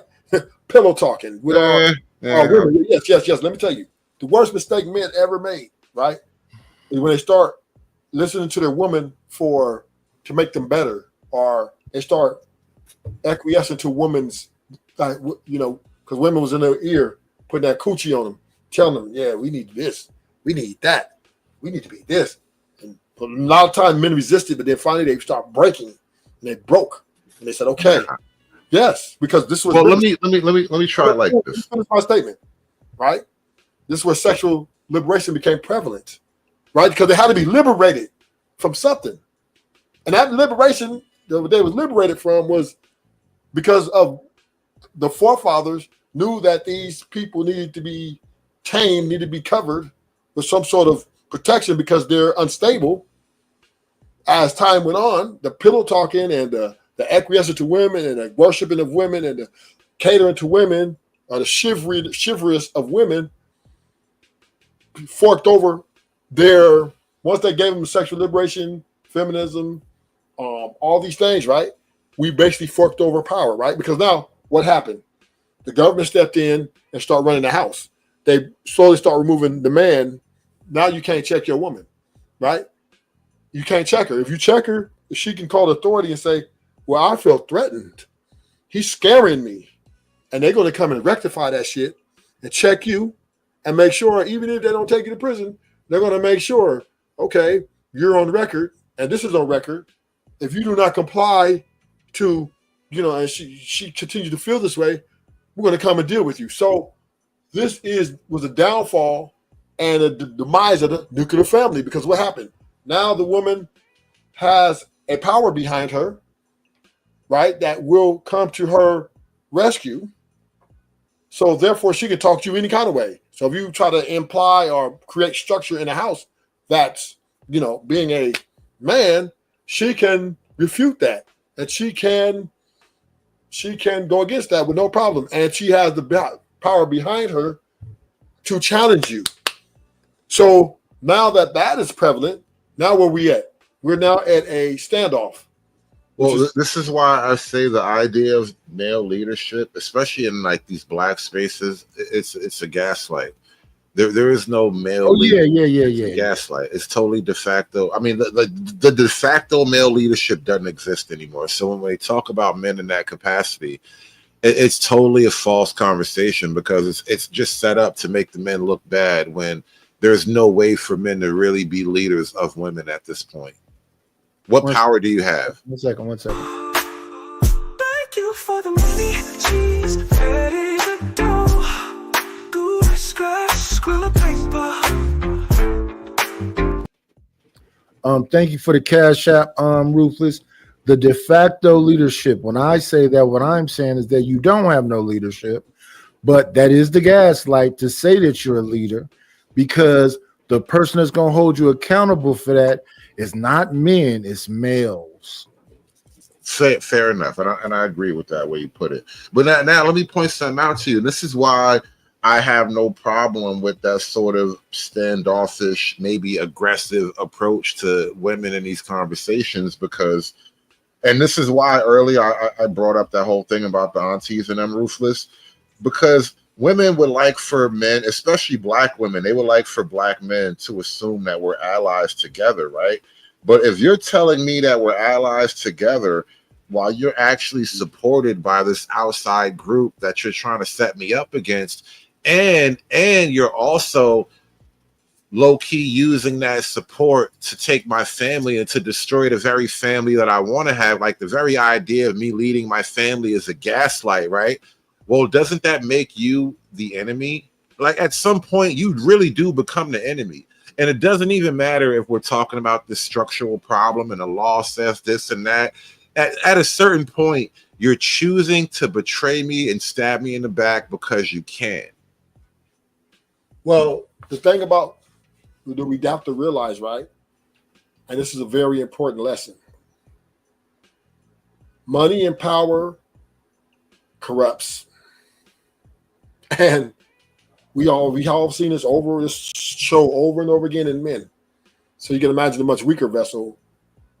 These women have tasted this power in their minds to gather their own resources or take resources by using, they're taking the resources now. And right, they have gathered this little toy. It's like a little new toy, right? A power. And they're loving it. So because this power has been passed on to them by the believe all women type society, they're now, we just seen 2 women testify. One woman was testifying why she was getting her bills paid. She was testifying to give a nigga life sentence who was paying her bills present while she was testifying against him. Although his defense team proved she was lying over and over again. That's why he beat the major charges, right? These women benefited from Diddy in such a way, right? Financially, lifestyle-wise, like they had a lifestyle they could never provide for themselves. But yet, right, the chance to tear you down, even after you gave them all that, is a chain of corruption. How money and power can corrupt people. And women are the most susceptible to this because they're dealing a lot of emotions and feelings. So it makes them, when they do see or have or feel they have access or should have access to this, they will demise and they will destroy anything and everything to try to get to that. And this is why the families will be forever dividing. As time goes on, you will see it get worse and worse. Women will be leaving their average man, their average husband, who they once adored, for the dream, right? For the big dream. Well, it'll be worse than that because they're not even marrying these average men. It's like not anymore, but there's still some that are married, right? But that's going to end shortly. But you're right. Women are saying, hey, the value of men now is no longer the value it used to be to women. They no longer absolutely need us in a way where they used to need us. Now they can get everything from us without getting married to us. Just like people say you can have, man can get everything from a woman without being married. Women are getting everything from a man without being married too. Yes and no. And again, this it's not a good thing. It's not going to build a society.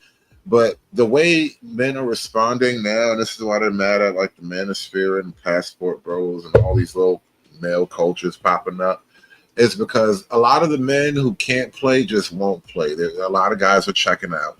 And the guys who can play, they're not committing. And so the thing that women can't get is actual love and companionship that they want from men. We don't want that, conservative. Oh, they want it eventually. At a certain point, they do want it, and now they can't have it. And I'm telling you, that's the thing. That's why you have all these women making all these testimonials about where the men and men are showing up to dating and all that stuff. This is where the delusion comes in. This is where the delusion is real, right? Back to our earlier conversation, right?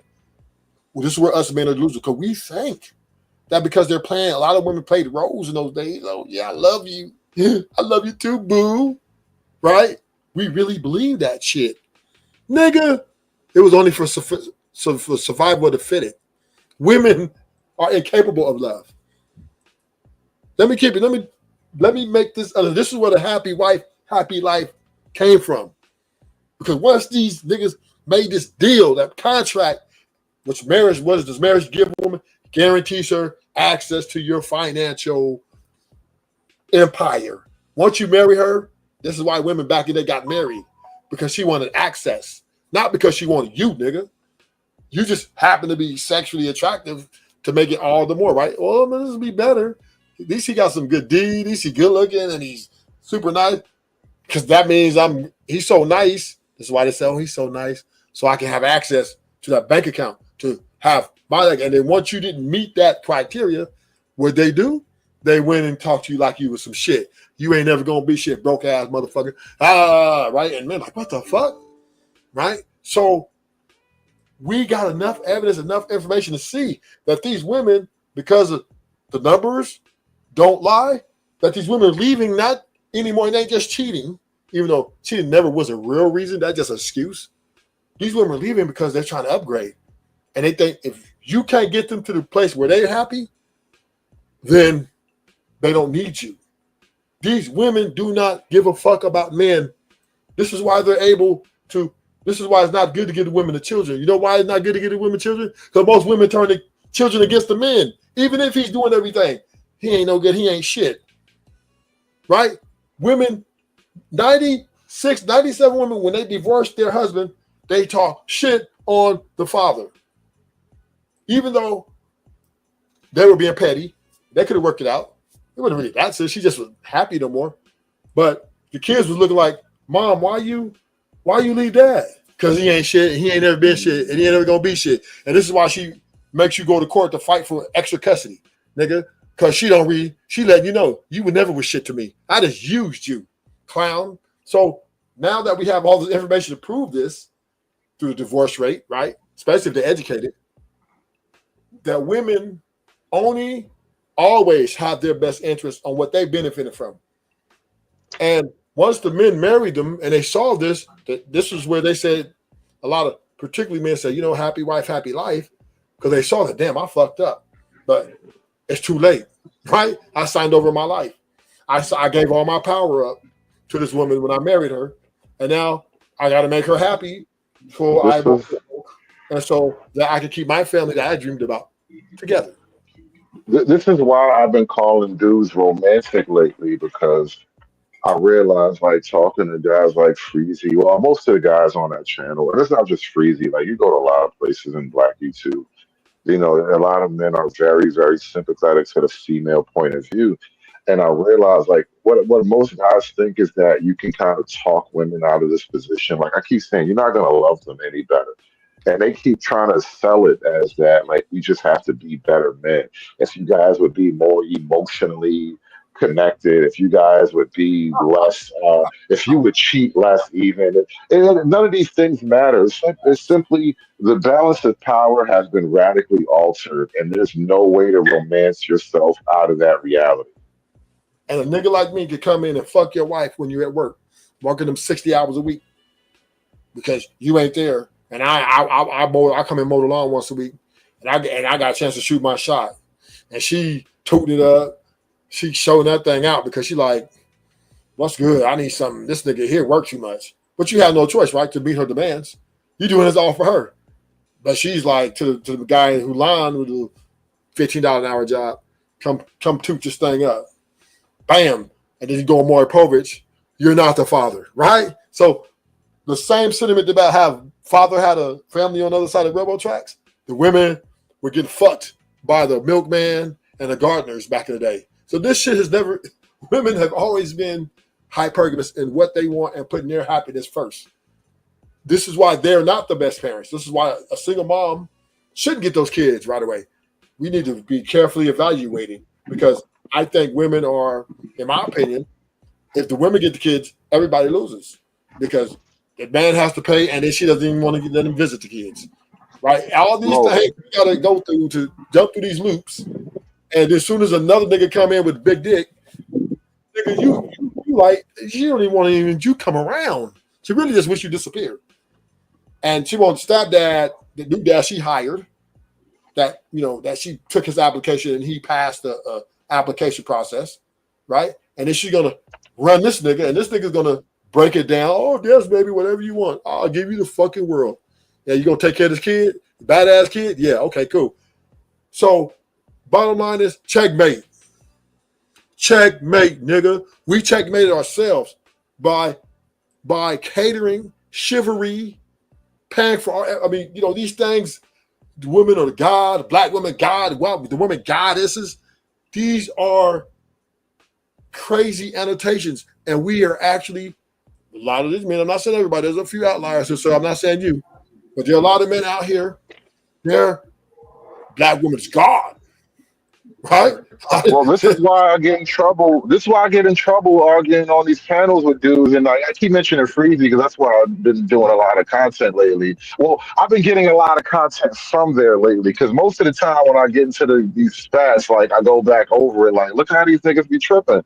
Because I realize it's not the women as much as you like to think.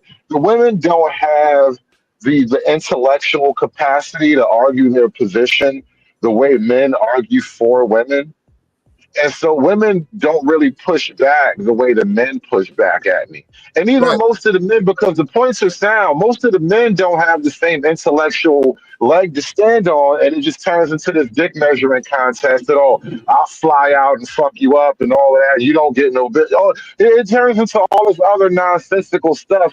But I'm just simply pointing out basic realities, like the things that women like about men and the things that men like about women are completely different. And women can get a lot of those things from the government. And so that has an actual effect on how men and women treat each other now. But when you talk about it like that, it removes the magic of romance and the idea that you can have game. If you're just the baddest nigga on the block, then she'll listen to you. All you got to do is be that nigga. And I'm like, nigga, that's not advice, bro. Yeah, that is. I agree with you 100%, conservative. That's the delusion I was talking about. You know what I mean? Because, and this is why the women got the checkmate, because men are delusional. Me and Knightish just went through I don't know if you remember the SBG gang. They've been disappeared, but they were on a 6-month rant, Knightish? Probably about the black woman queen, take off your shoes. If she did something wrong, it wasn't you, it was her. It wasn't her, it was you, right? And we got to follow these men, a group of these men, a lot of men out here that are acquitting these women of their behaviors. And so therefore, these women are using them as pawns and rooks and knights and bishops against the king who only has the queen, right? And they're destroying them left and right. So to your point, conservative, you're right. The women, they're not as threatening, but manipulation is powerful. And most of these men are self-manipulated, and they will fight the battle for them. This is why feminism grew big the way it is, because the men helped the women by the empowerment movement, women empowerment movement. So men are the fuel of feminism. Speaking of like women's empowerment and feminism and all that, like, what is it that women actually want at this point? They want you to really them, and they want the money you make is their money. The money they make is their money, right? And their money, they need to have access to that, and they need to be able to spend it when they want to. They don't need you like telling them, "Hey, you don't need to be doing this." No. They want to go get BBL and lashes. You better not say a motherfucking thing, or they're gonna leave you and go get another nigga who's gonna do that for them. So what women want is they want to run the show. Now they don't no longer want a lead man to come in and be financially sound and No. They want you to give them your money so they can go do as they please. They want to get a BBL. They want to go in girls trips, whatever they want to do. And if you resist, right? If you push back, they're going to get rid of you. They're going to get rid of you. This is why I asked the question earlier, like, what's the point of being a good man, right? Because think about it, like theoretically, the idea of being a good man, like, first of all, let's establish good man. I think we kind of mean like basic Christian morals and principles, like you're not abusive physically to your wife, you're not a criminal or whatever, you're honest, hard worker, right? Those basic things, right?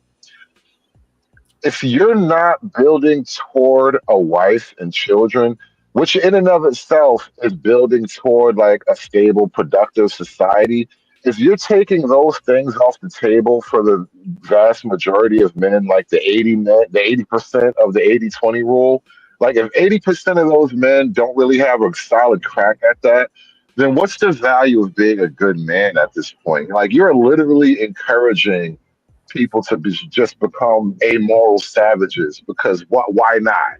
Well, number one is being a good man, right? Will be more of a. Now we got to decipher what is a good man, right?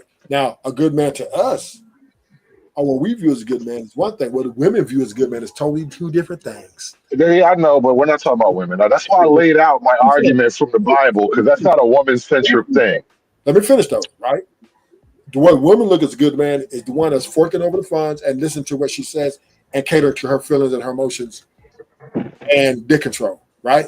All those things, right? Her expectations been met. That's a good man to her, regardless of whether he sell dope or kill people for it. She don't care, right? He's a good man to her because she's benefited. What benefits her is a good man if she's benefited from him. Has nothing to do with morals. Has nothing to do with a woman. Don't give a fuck if you think the Democrats ain't gangsters, nigga. And of course, right? They smashing motherfuckers, the women and with them because why? They don't care. They want to win. Women want to win. As long as they got a win situation where they're benefiting at a high level or financially, prestigiousness, and these things, that's good to them. That's a good man. And he could be a killer. He can turn around mafia, whatever. But what we look at as good man is moral, godly fearing. That's not what a good man is to a woman. That's a bad man. That guy's a bad man.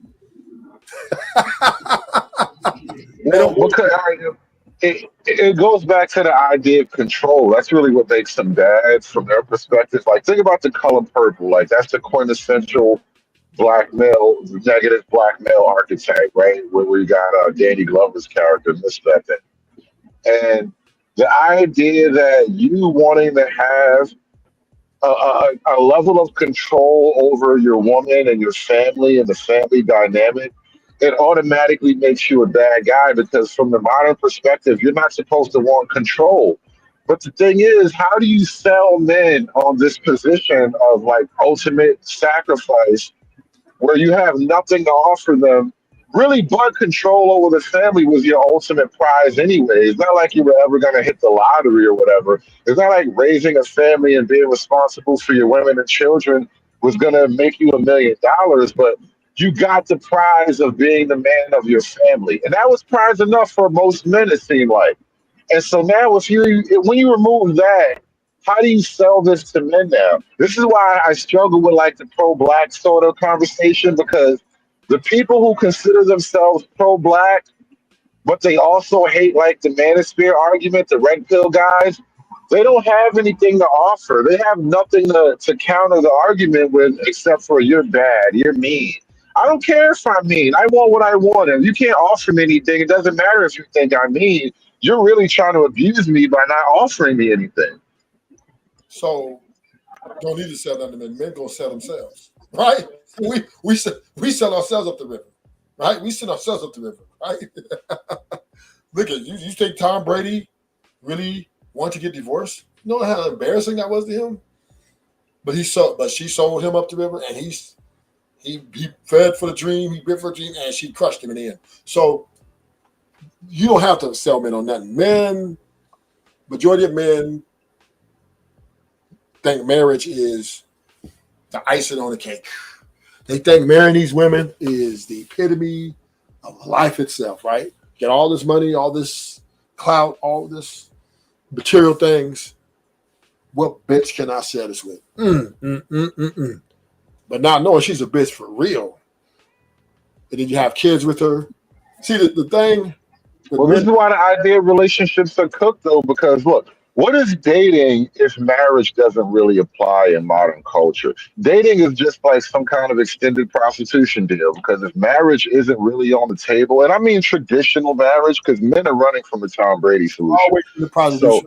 It's always been a prostitution.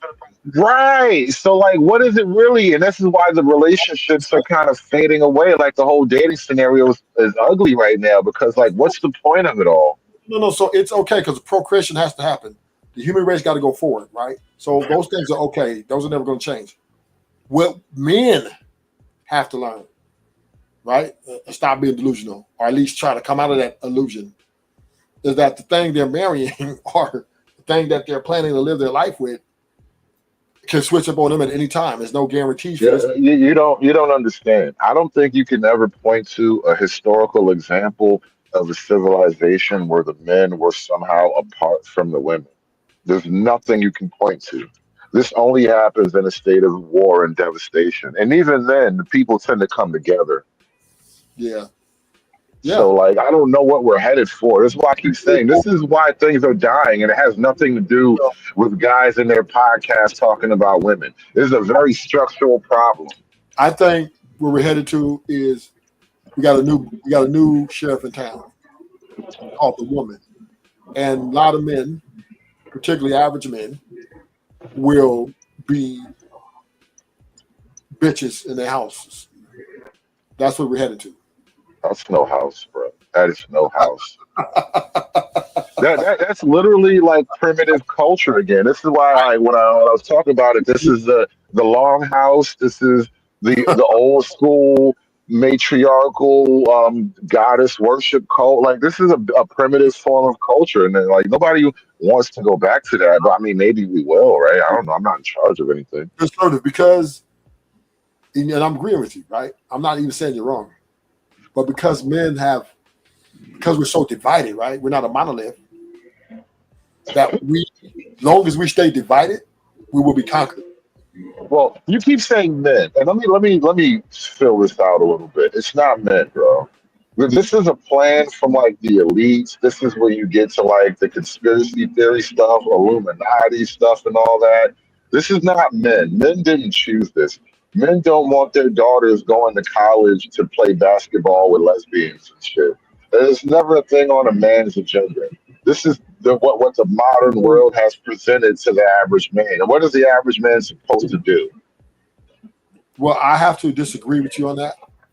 How? Well, I don't think the elites are in every house literally telling women and men what to do. I believe men and women are having relationships, sexual relations, and the difference is the men are still delusional, right? And that they think the women that they're courting or dating are going to marry, that they're Disney-like type women, right? That they're going to be there forever, and they really believe this. The women are coming out saying they're not like this, and the men are fighting, right, against what the women are telling them. They're saying, "Hey, we're not going back to the kitchen, fool. We don't want no leaders. We want right." And the men are saying, baby, we just want you feminine and friendly. We want you to right. So the men are saying we want you back in the 80s, the 70s, the 60s, and the women are saying fuck you. So because we have this disconnect, right? Our society is pushing to, I guess, what they would call a matriarchy. Because let me tell you, the Democrats dominated the minority votes, right? For Kamala. Literally, white America put Trump in office. When we're talking about, the other day, DDG was with India Love, Jay Cinco was with Lala. DDG walked up to Jay Cinco and said, I bet you I spend more money on India than you spend on Lala. And Jay Cinco said, what did you say? He said, like tricking, like tricking. And then he said again, he said, no, say what you said again, DDG. Then India Love pushed DDG out the way and said, with her head neck working, he said he'll spend more money on me than you will spend on Lala. Then Jay Cinco put his hand out and told DDG, I bet you $100,000 you will. Now, we caught Jay Cinco. That boy's smart. That was a smart bet. I like that bet. Catching Lala throwing it back at Jay Cinco on the boat. Now the last clip I just saw, Lala is telling Jay Cinco he really ain't her type. I knew that. I knew that was gonna happen. Well, look, and this is the new model of relationship and social dynamic that are being put out by the quote unquote elites, right? But and I say that, tongue in cheek, because this is, just the culture presenting itself in some ways. And then also this is like big money behind it. People are attracted to this, so there's a lot of money being invested in pushing this forward. And I think we're just all kind of going in this direction where most guys who see that are not going to be attracted to it.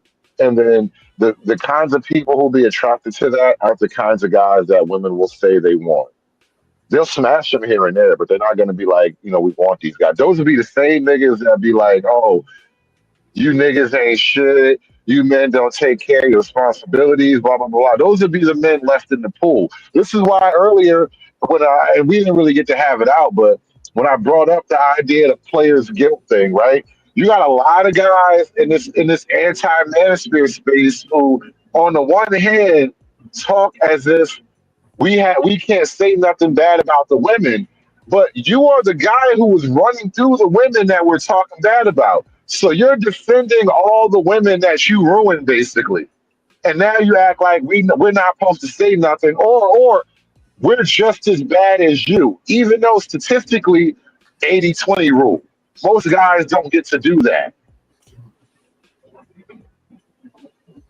No, they just calling you a nerd and they giving you a noogie and a wedgie and pushing your head into the toilet. They don't really care.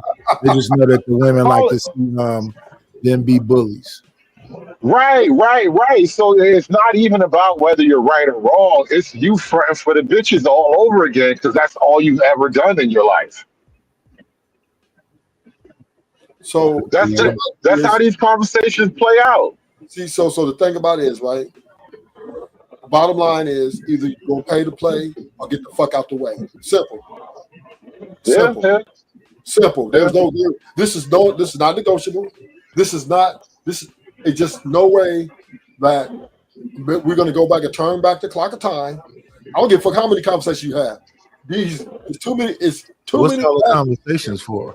Yeah, a lot of niggas think you talk about going back.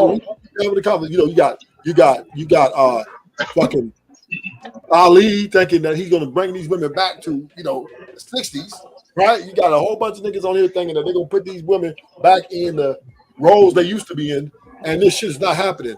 Either you play, nigga, or get out the way. Checkmate. Let me tell you why I brought up what I just brought up, though, because the women act like they want marriage and family, and the men who want marriage and family are getting used by those women. And then the guys who never were in the marriage and family, they act like those men don't have nothing to talk about. Because I'm like, nah, bro, listen, that wasn't me. Don't act like that was me. I didn't start running through bitches until I gave up on you bitches. Yeah. So again, they giving you noogies and wedgies and pushing your head in the toilet. I don't know where we confuse it. And all it is what's the girl name on the Peanuts? But I always say, Chuck, come kick the ball. Right. Lucy and Charlie Brown. Right. So don't act like that's not Lucy, nigga. Nah, don't tell me, don't gaslight me like they not who they are. Like they are exactly who I say they are, and you know for a fact who they are because you've been knowing this your whole life. Well, here's what they want you to do because we got Lord ADS up here, we got Rufus up here. Just respectfully. Oh, we done talked them back up. There you go. Yeah, so respectfully, their mentality is just in the great words of Platinum Elite, just fuck on them. Yeah, listen, you can treat now, Hood. There comes a point where you gotta learn to get along with the women that you deal with. You can't just keep beating on them all the time, and you got to give them some grace sometime. You just can't be hard. Take that avatar down. He's trying to bite my avatar. Look at him, sophisticated lion. Ruthless. This is my first avatar. Ruthless.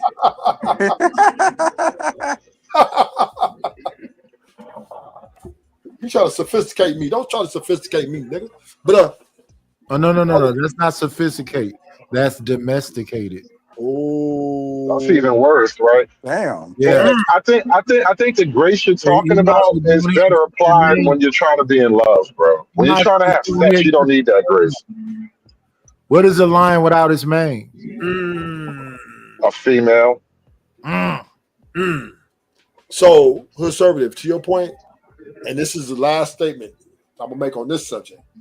If you build your relationship on love, nigga, you lose.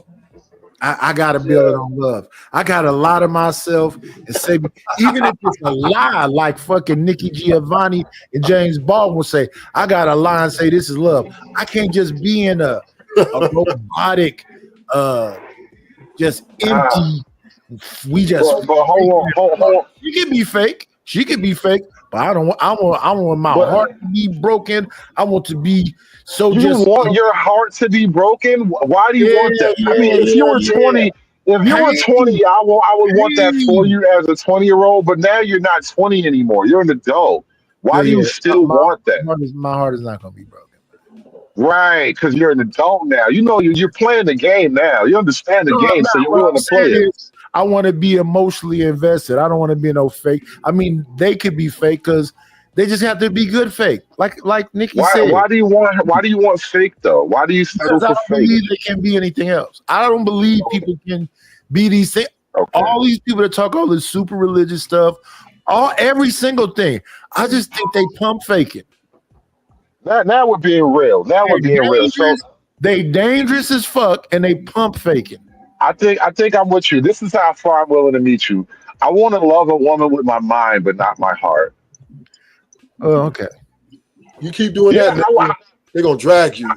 Yeah, you know why? I want to like you for the person and for what you are as a woman, but I don't want to love you because then I'm in danger at that point. And that's why I say like I want to love you with my mind, but not my heart. I'm willing to like you and accept you on the terms. Come on in. Plan, it's always a treat when players leave.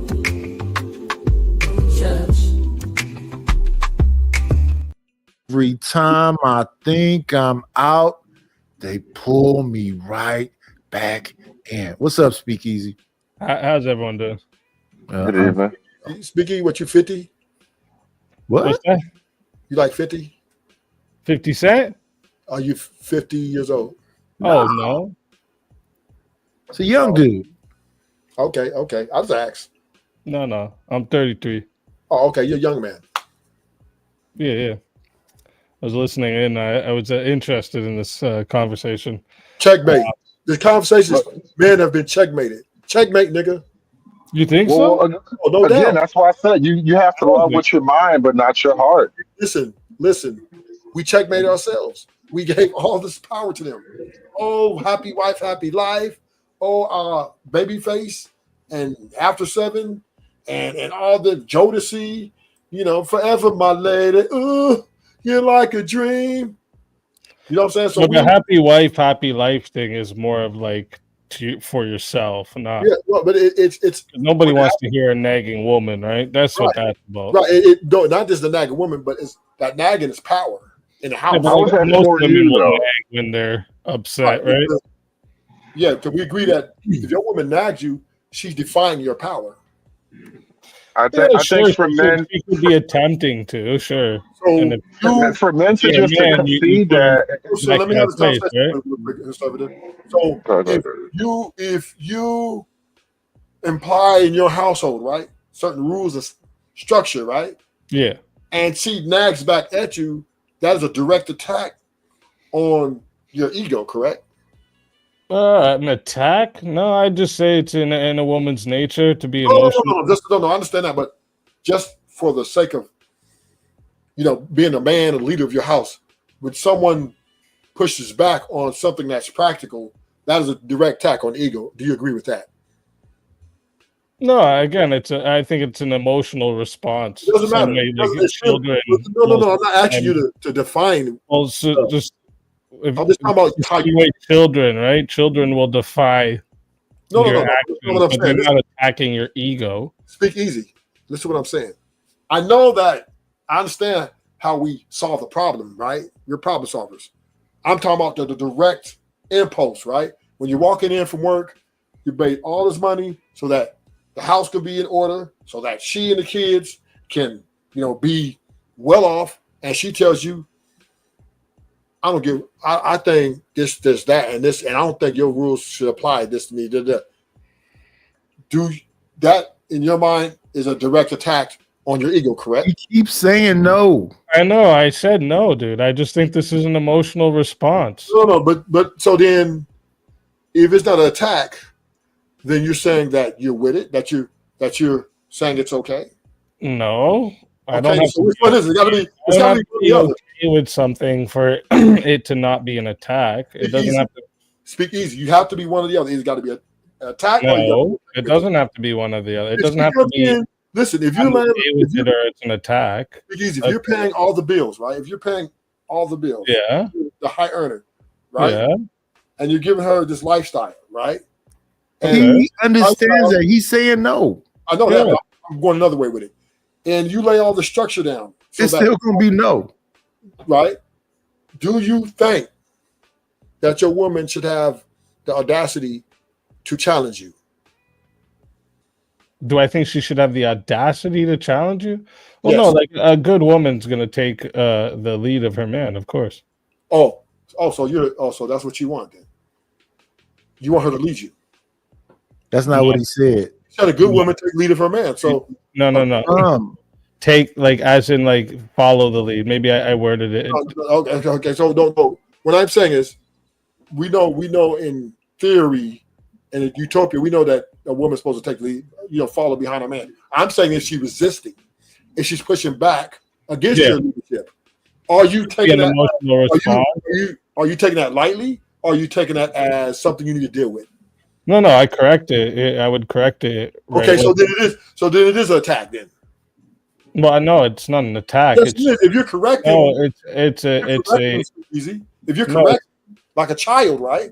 When you correct, a child's not attacking me by hear me out. defying When my you rules. correct someone, speak easy. Wait, you got to let me answer too, right? No. You answered. You said. But no, you're not. You're not letting me finish answering. You're, I'm gonna let you. I'm gonna get right back. I just want to stop right there. If you correct someone, right, you are putting them in check. So that means you're under attack, and now you're checking them for attacking you by saying, No, "Hey, I don't think." why does it have to be an I attack? don't think you should be talking to me like this. Blah blah blah blah. No, it's not an attack. Like we're disagreeing right now. I don't think you're attacking me. Like that. Well, it's definitely not. She's not in. Well, she's definitely not in. She's definitely not in compliance. Being in compliance or not being in compliance doesn't imply an attack. Yes, it is. It's an attack on your authority. I think using the word compliance is actually highlighting the issue, right? And this is why I say it's more economic than it is like romantic, because a lot of a lot of men in general think the idea that your wife just goes along with you, like she's compliant with you, was built on some kind of romantic truth. But the reality is that was always built on a structural reality. That was built on you having monetary and social dominance over your wife or legal authority over your wife even. And we have removed all of that. And so like now in this era where like having a housewife is literally a rich man's thing, the majority of people are going to have to work together. Like literally, we both pay some of these bills. So how can you even claim to be in that position of like, well, I pay all the bills, so you got to do what I say.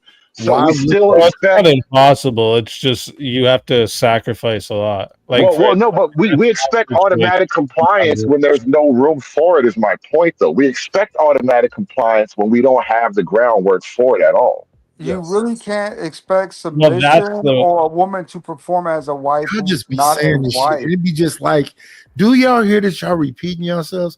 Listen, let me see if I can tackle this for 2 seconds. If you say in one breath that the red pill is your eyes are supposed to be open and you're supposed to acknowledge what this woman is doing, and she always wants to challenge you, and for the most part, challenge you probably about every single thing. So do you like get really upset, or do you understand that? Oh, okay, she's gonna be challenging me. I have to explain why this makes sense, why I'm making this decision. I'm not just saying no to say no to impose my will on somebody. But you have no power to impose your will. That's the problem, though. Once upon a time, you could have imposed your will, and now Right. you don't. And now You you have can't. no authority, no matter how right you are. And this is why Right. Now relationships you are can't. falling apart because now men don't want to be a part of this thing. Where even if I'm right, I'm wrong. well, no, that's not necessarily true, right?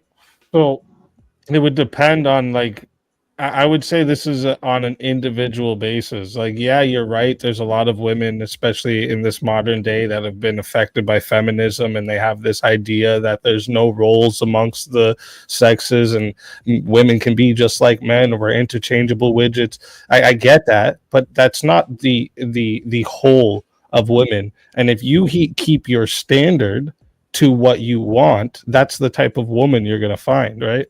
But the problem is a lot of men, when the first hot blonde with big tits opens her legs, they'll say, "Yep, I'm in." Like they won't hesitate because they just want to fuck, right? If you want a wife and you want a traditional style woman, you have to be a traditional man. You Okay, can't so expect that and then not be the thing. That okay, doesn't make so sense. Speakeasy, this is where you fall short, right? Because most women aren't traditional anymore. They're independent, they're empowered, and they have a lot of rights. Self-sufficient. I think most women are following the lead of the men in their lives. Speakeasy, let me finish what I'm That's the saying. thing, right? Let me That's finish what I'm it. saying, Speakeasy. I'll let you finish, right? So my point is women are standing up for themselves. And they have they got backup, right? That's stronger than you, that's outdoing you, and that can crush you, right? Which is the government. So if you lay structure down that she doesn't agree with or want to comply to, and then she lets you know that I don't think this is the best situation. I think we should change this, and you enforce on her like, well, look, this is my how I pay the bills. Da da da. She's gonna leave you.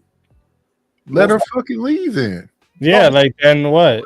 But the point is that's not the. I know that's your. How in one hand you're saying I'm just gonna live without women because they ain't wife material, so I'm just gonna live without them. And then your whole thing is, what if they leave you? I'm almost there, Speakeasy. I'm almost there. I'm almost finished. So she's gonna leave you, right? Or and then when she leave you, right? She's going to imply pressure on you that you're the problem and that you're misogynist and that you need to get your life together. And she's going to get another man on the fall to take your place. She's going to replace you, whoop, swap out, and she's going to get everything she wants from this guy. So what I'm telling you is this, That's right? But the thing is, Ruthless, you paint this like a if your woman challenges you one time, I'm gonna land it here. If your woman challenges you one time, to Knightish point, the relationship's over. You got to walk away. No, she's gonna challenge you all the time. That's wild, dude. She's gonna challenge you most relationships. Give up on anything that you just want life to be easy, and that's actually the problem with most men is they want this shit to be easy, dude. Life is. What I don't want is to be in a hostile environment. This is the thing with like the red pill. I noticed is that like a lot of the descriptions of life of like how men and women are, they're correct here. But the prescriptions that they're giving men is horrible, and it's just ruining men's lives. Like, no man is gonna be happy sitting on their deathbed thinking, "Yeah, I got to fuck all those bitches, but I had no family." Woohoo! Like, that's not a fulfillment in life, man. That's you. Don't put that on me, right? So okay. Well, I promise. I haven't given any I promise you that your last days isn't going to be wishing for more pussy. It's going to be wishing for more time with your family. Listen, let me make this clear. I don't give a fuck about a future family. You know, I give me some pussy. Okay, well, right. I'm Gucci. So what I'm saying is this, right? I think that's. Hey, listen. If I have a woman, I would rather fuck a gang of bitches, right? And I don't have to deal with their baggage than to have one woman in my house and we have a hostile environment. That's just insane, right? That's just going to You drive don't have to have that though.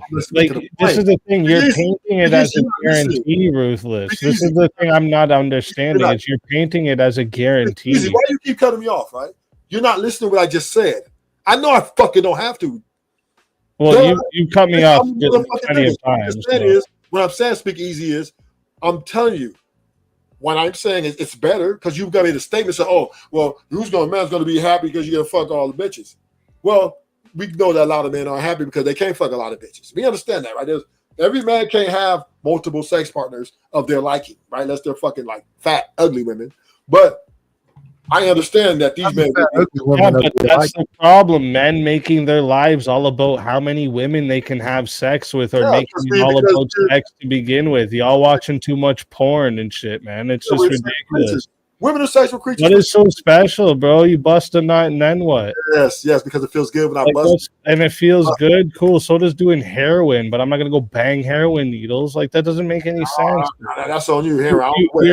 You're putting so much value on something that's just so stupid. It's a physical action that just makes you feel good for like 4 seconds. No. I'm not putting that much value on it because.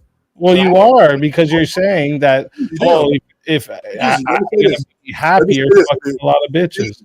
Ruthless, you fell into the trap, bro. Don't let them make you make it about DMP, bro. Because once you do that, it doesn't work. It doesn't work. Let me say this, right? I'm selfish, right? I'm selfish. So yeah, it's about me. It's about me getting a nut. I don't give a fuck about her feelings. I don't care about she thinking. I don't care about her mama's barbecue. But you don't deserve a traditional woman.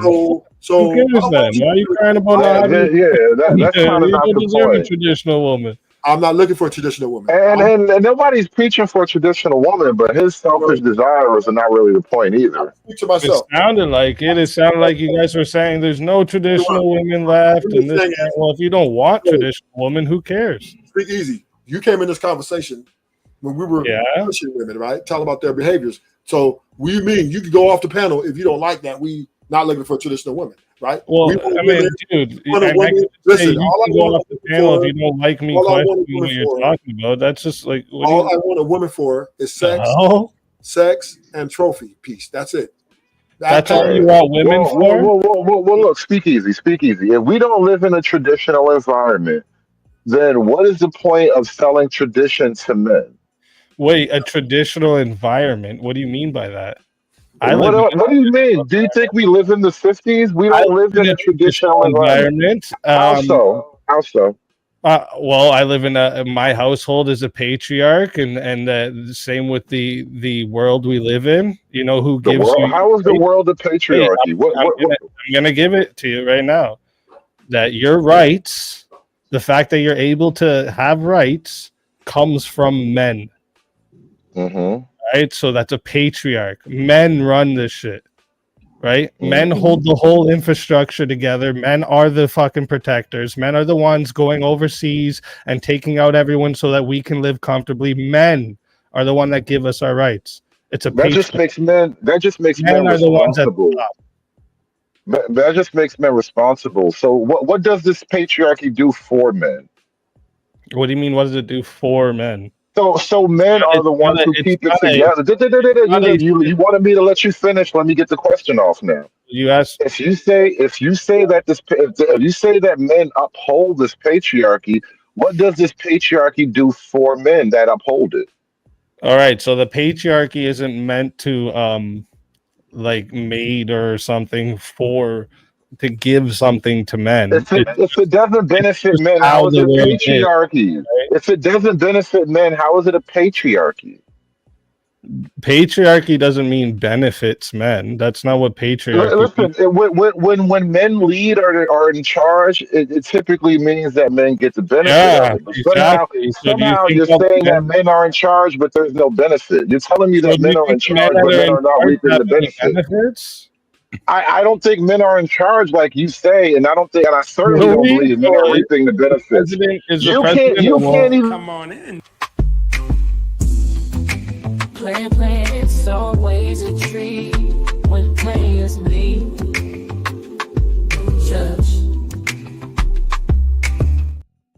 Yeah, it's just getting weirder and weirder. What up, Sirism? Hello. You understand me? We need a real motherfucking OG player to come up in here, man. We tired of these soccer dockers. We tired of these niggas crying about hoes. We tired of these tongue-ring white boys thinking they black. We tired of these niggas thinking they Yeah, bro. This tired old fucking the gag you voting got, bro. I've heard it demographics. twice and These it's already niggas are crying boring, bro. about hoes. Who It's are these boring, niggas? dude. Knightish, where did you find these niggas? So the patriarchy benefits men. How? Tell me Okay, about how it anyway, benefits You men. ain't never showed your face, bitch, again, the nigga. You's patriarchy a is crybaby ass nigga. Show your face. That's this why guy you just can't get comes and home. derails That's why you everything. mad. Fucking Talking about you a retard. Dude, leftist. nobody You a up here's your leftist dad. because Go your find your face dad, is okay? not on the screen. Maybe Hood he'll give you conservative. attention. Nobody You up need here to be wants called to give you it to whole you. Hey, Shut up. Knightish, nigga. thank you You's for a having me hoe. on this. The bounty is now in effect. The bounty is now in effect. You can put Fucking bounty, you can do idiot. whatever. Thanks for having me on, Already I Knightish. just Have a good one. derails fair conversations. ass That's all he nigga. does. Hood conservative. You's a hoe, nigga. You can't get Okay, a your bitch. mom's probably Still a crying hoe, about. I bro. ain't She talking to probably you no more, literally stank sells her boy. ass on the I already street. done cooked you Your on the daddy last went for the stream. milk and But never good came back, conservative. bro. You be Okay, around here shut crying up, bro. about Nobody hoes, about cares. they left this and right Nobody this. cares. Use Nobody your left cares, hand bro. You're hand boring. in the low You're shed while boring, you bro. whacking and You're jacking around. boring, bro.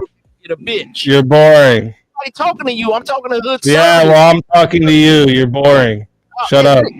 Just shut up. Just shut up. Just shut up, bro. My mic's better than yours, all right? It's always going to be better than yours. Just shut up, bro. Yeah, go back to Temu. Go back to Temu. Get your refund and go buy a different mic, bro. Temu nigga. Yeah. You want to be a nigga, but you's a This guy just Temu repeats nigga. everything he hears, bro. Fucking parrot That's over here. who you is. All right, you done now? No, I'm never done, bitch, nigga. When you come over here to black people's spaces, use a Temu nigga. We'll take your Black Timberland, people's spaces. You're a fucking idiot. Just shut up, man. Just shut up. and your Just jewelry. shut up. This shit's You know, just he probably restreaming I your love shit. it. Like, dude, you just come on the You'll internet never and tell talk a about real motherfucker to shut up, bitch, nigga. Use a life, panda bear. That's why That's you how I got know you're a pussy in real life, bro. bear. Because you come Use on a the internet, talk a whole bunch of shit, bro. Use a Only koala pussies bear do that. nigga. Shut Yeah, your okay, bitch bro. ass up. You probably suck your brother's dick at nighttime, bro. Shut up. See how he got quiet there? He does. Damn. Yeah, see that? Yes. Your guess be wild. Good Anyway, service. Shut your square back ass to what we up, were nigga. doing. You ain't never had a whole year. Yeah, okay, I get it. The Your ass fatherless guy over here needs more attention from men. I get it. It's okay, buddy. It's okay. How was it growing up without daddy? Your face. How was it growing up without daddy, bro? What's wrong? That's why you ain't never showed your Where face. did daddy go, bro? Where did daddy go? Nigga, what about Where your did daddy go, bro? That's gut. Ain't nobody talking to you What no more. happened? Like that. I'm talking to hood service. What happened, bro? Bitch, nigga. What happened? Caught your mom cheating and he left? Is that what happened? Let's drop speakeasy because we talking about moms. Dad's okay because it's men, but moms, kids, Get that white boy up out of here. And the racism, what's up with the racism? And he's black. He not black. He be talking shit. I seen him on another panel, and So and he got can a say panda shit about bear. my. Oh, yeah, I'm back up. So wait, he can say He's a shit about my koala bear. He's a mom, but I koala can't bear say that shit about poop. his mom. He's a small Come on, wild, bro. This is wait. No. Let me ask. Let's not speakeasy too because I don't want to argue. We extended the show. We wrapping it up. It got weird too easily. Shout out to Ruthless. Thanks you for extending the show. Shout out to Hood Servitive. I hope y'all got all that y'all were trying to get out. It's finna go left. I'm tired. I was tired 2 hours ago. All right, good night, Knightish. See you tomorrow. And y'all have an amazing whatever y'all got going on. Let's get everybody up out of here. Huh? Thank you for 30 minutes. It's been 2 hours. What do you mean? No, I'm talking about I paid for the extra 30. Remember I extended the show. Yeah, and we stayed 2 hours. Yeah. Thank you. All right. Let me see. Let's get everybody out of here though. Let me see. Hood said he was supposed to have been gone. What I always say, like we always do at this time. I'm half asleep, so I didn't hear the first mother joke. Yeah, leave people's mothers the fuck alone. Leave people's children the fuck alone. Just talk about the person you're talking to. I don't want to babysit. Yeah, stop talking about people's wives, moms, kids. Fuck. Oh, shit. Like we always do at this fucking time.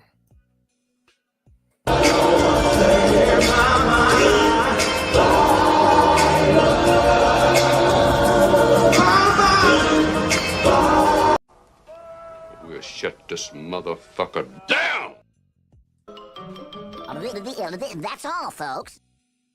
And for the most part, I be drowning these whole conversations out because they be all over the place like bird shit.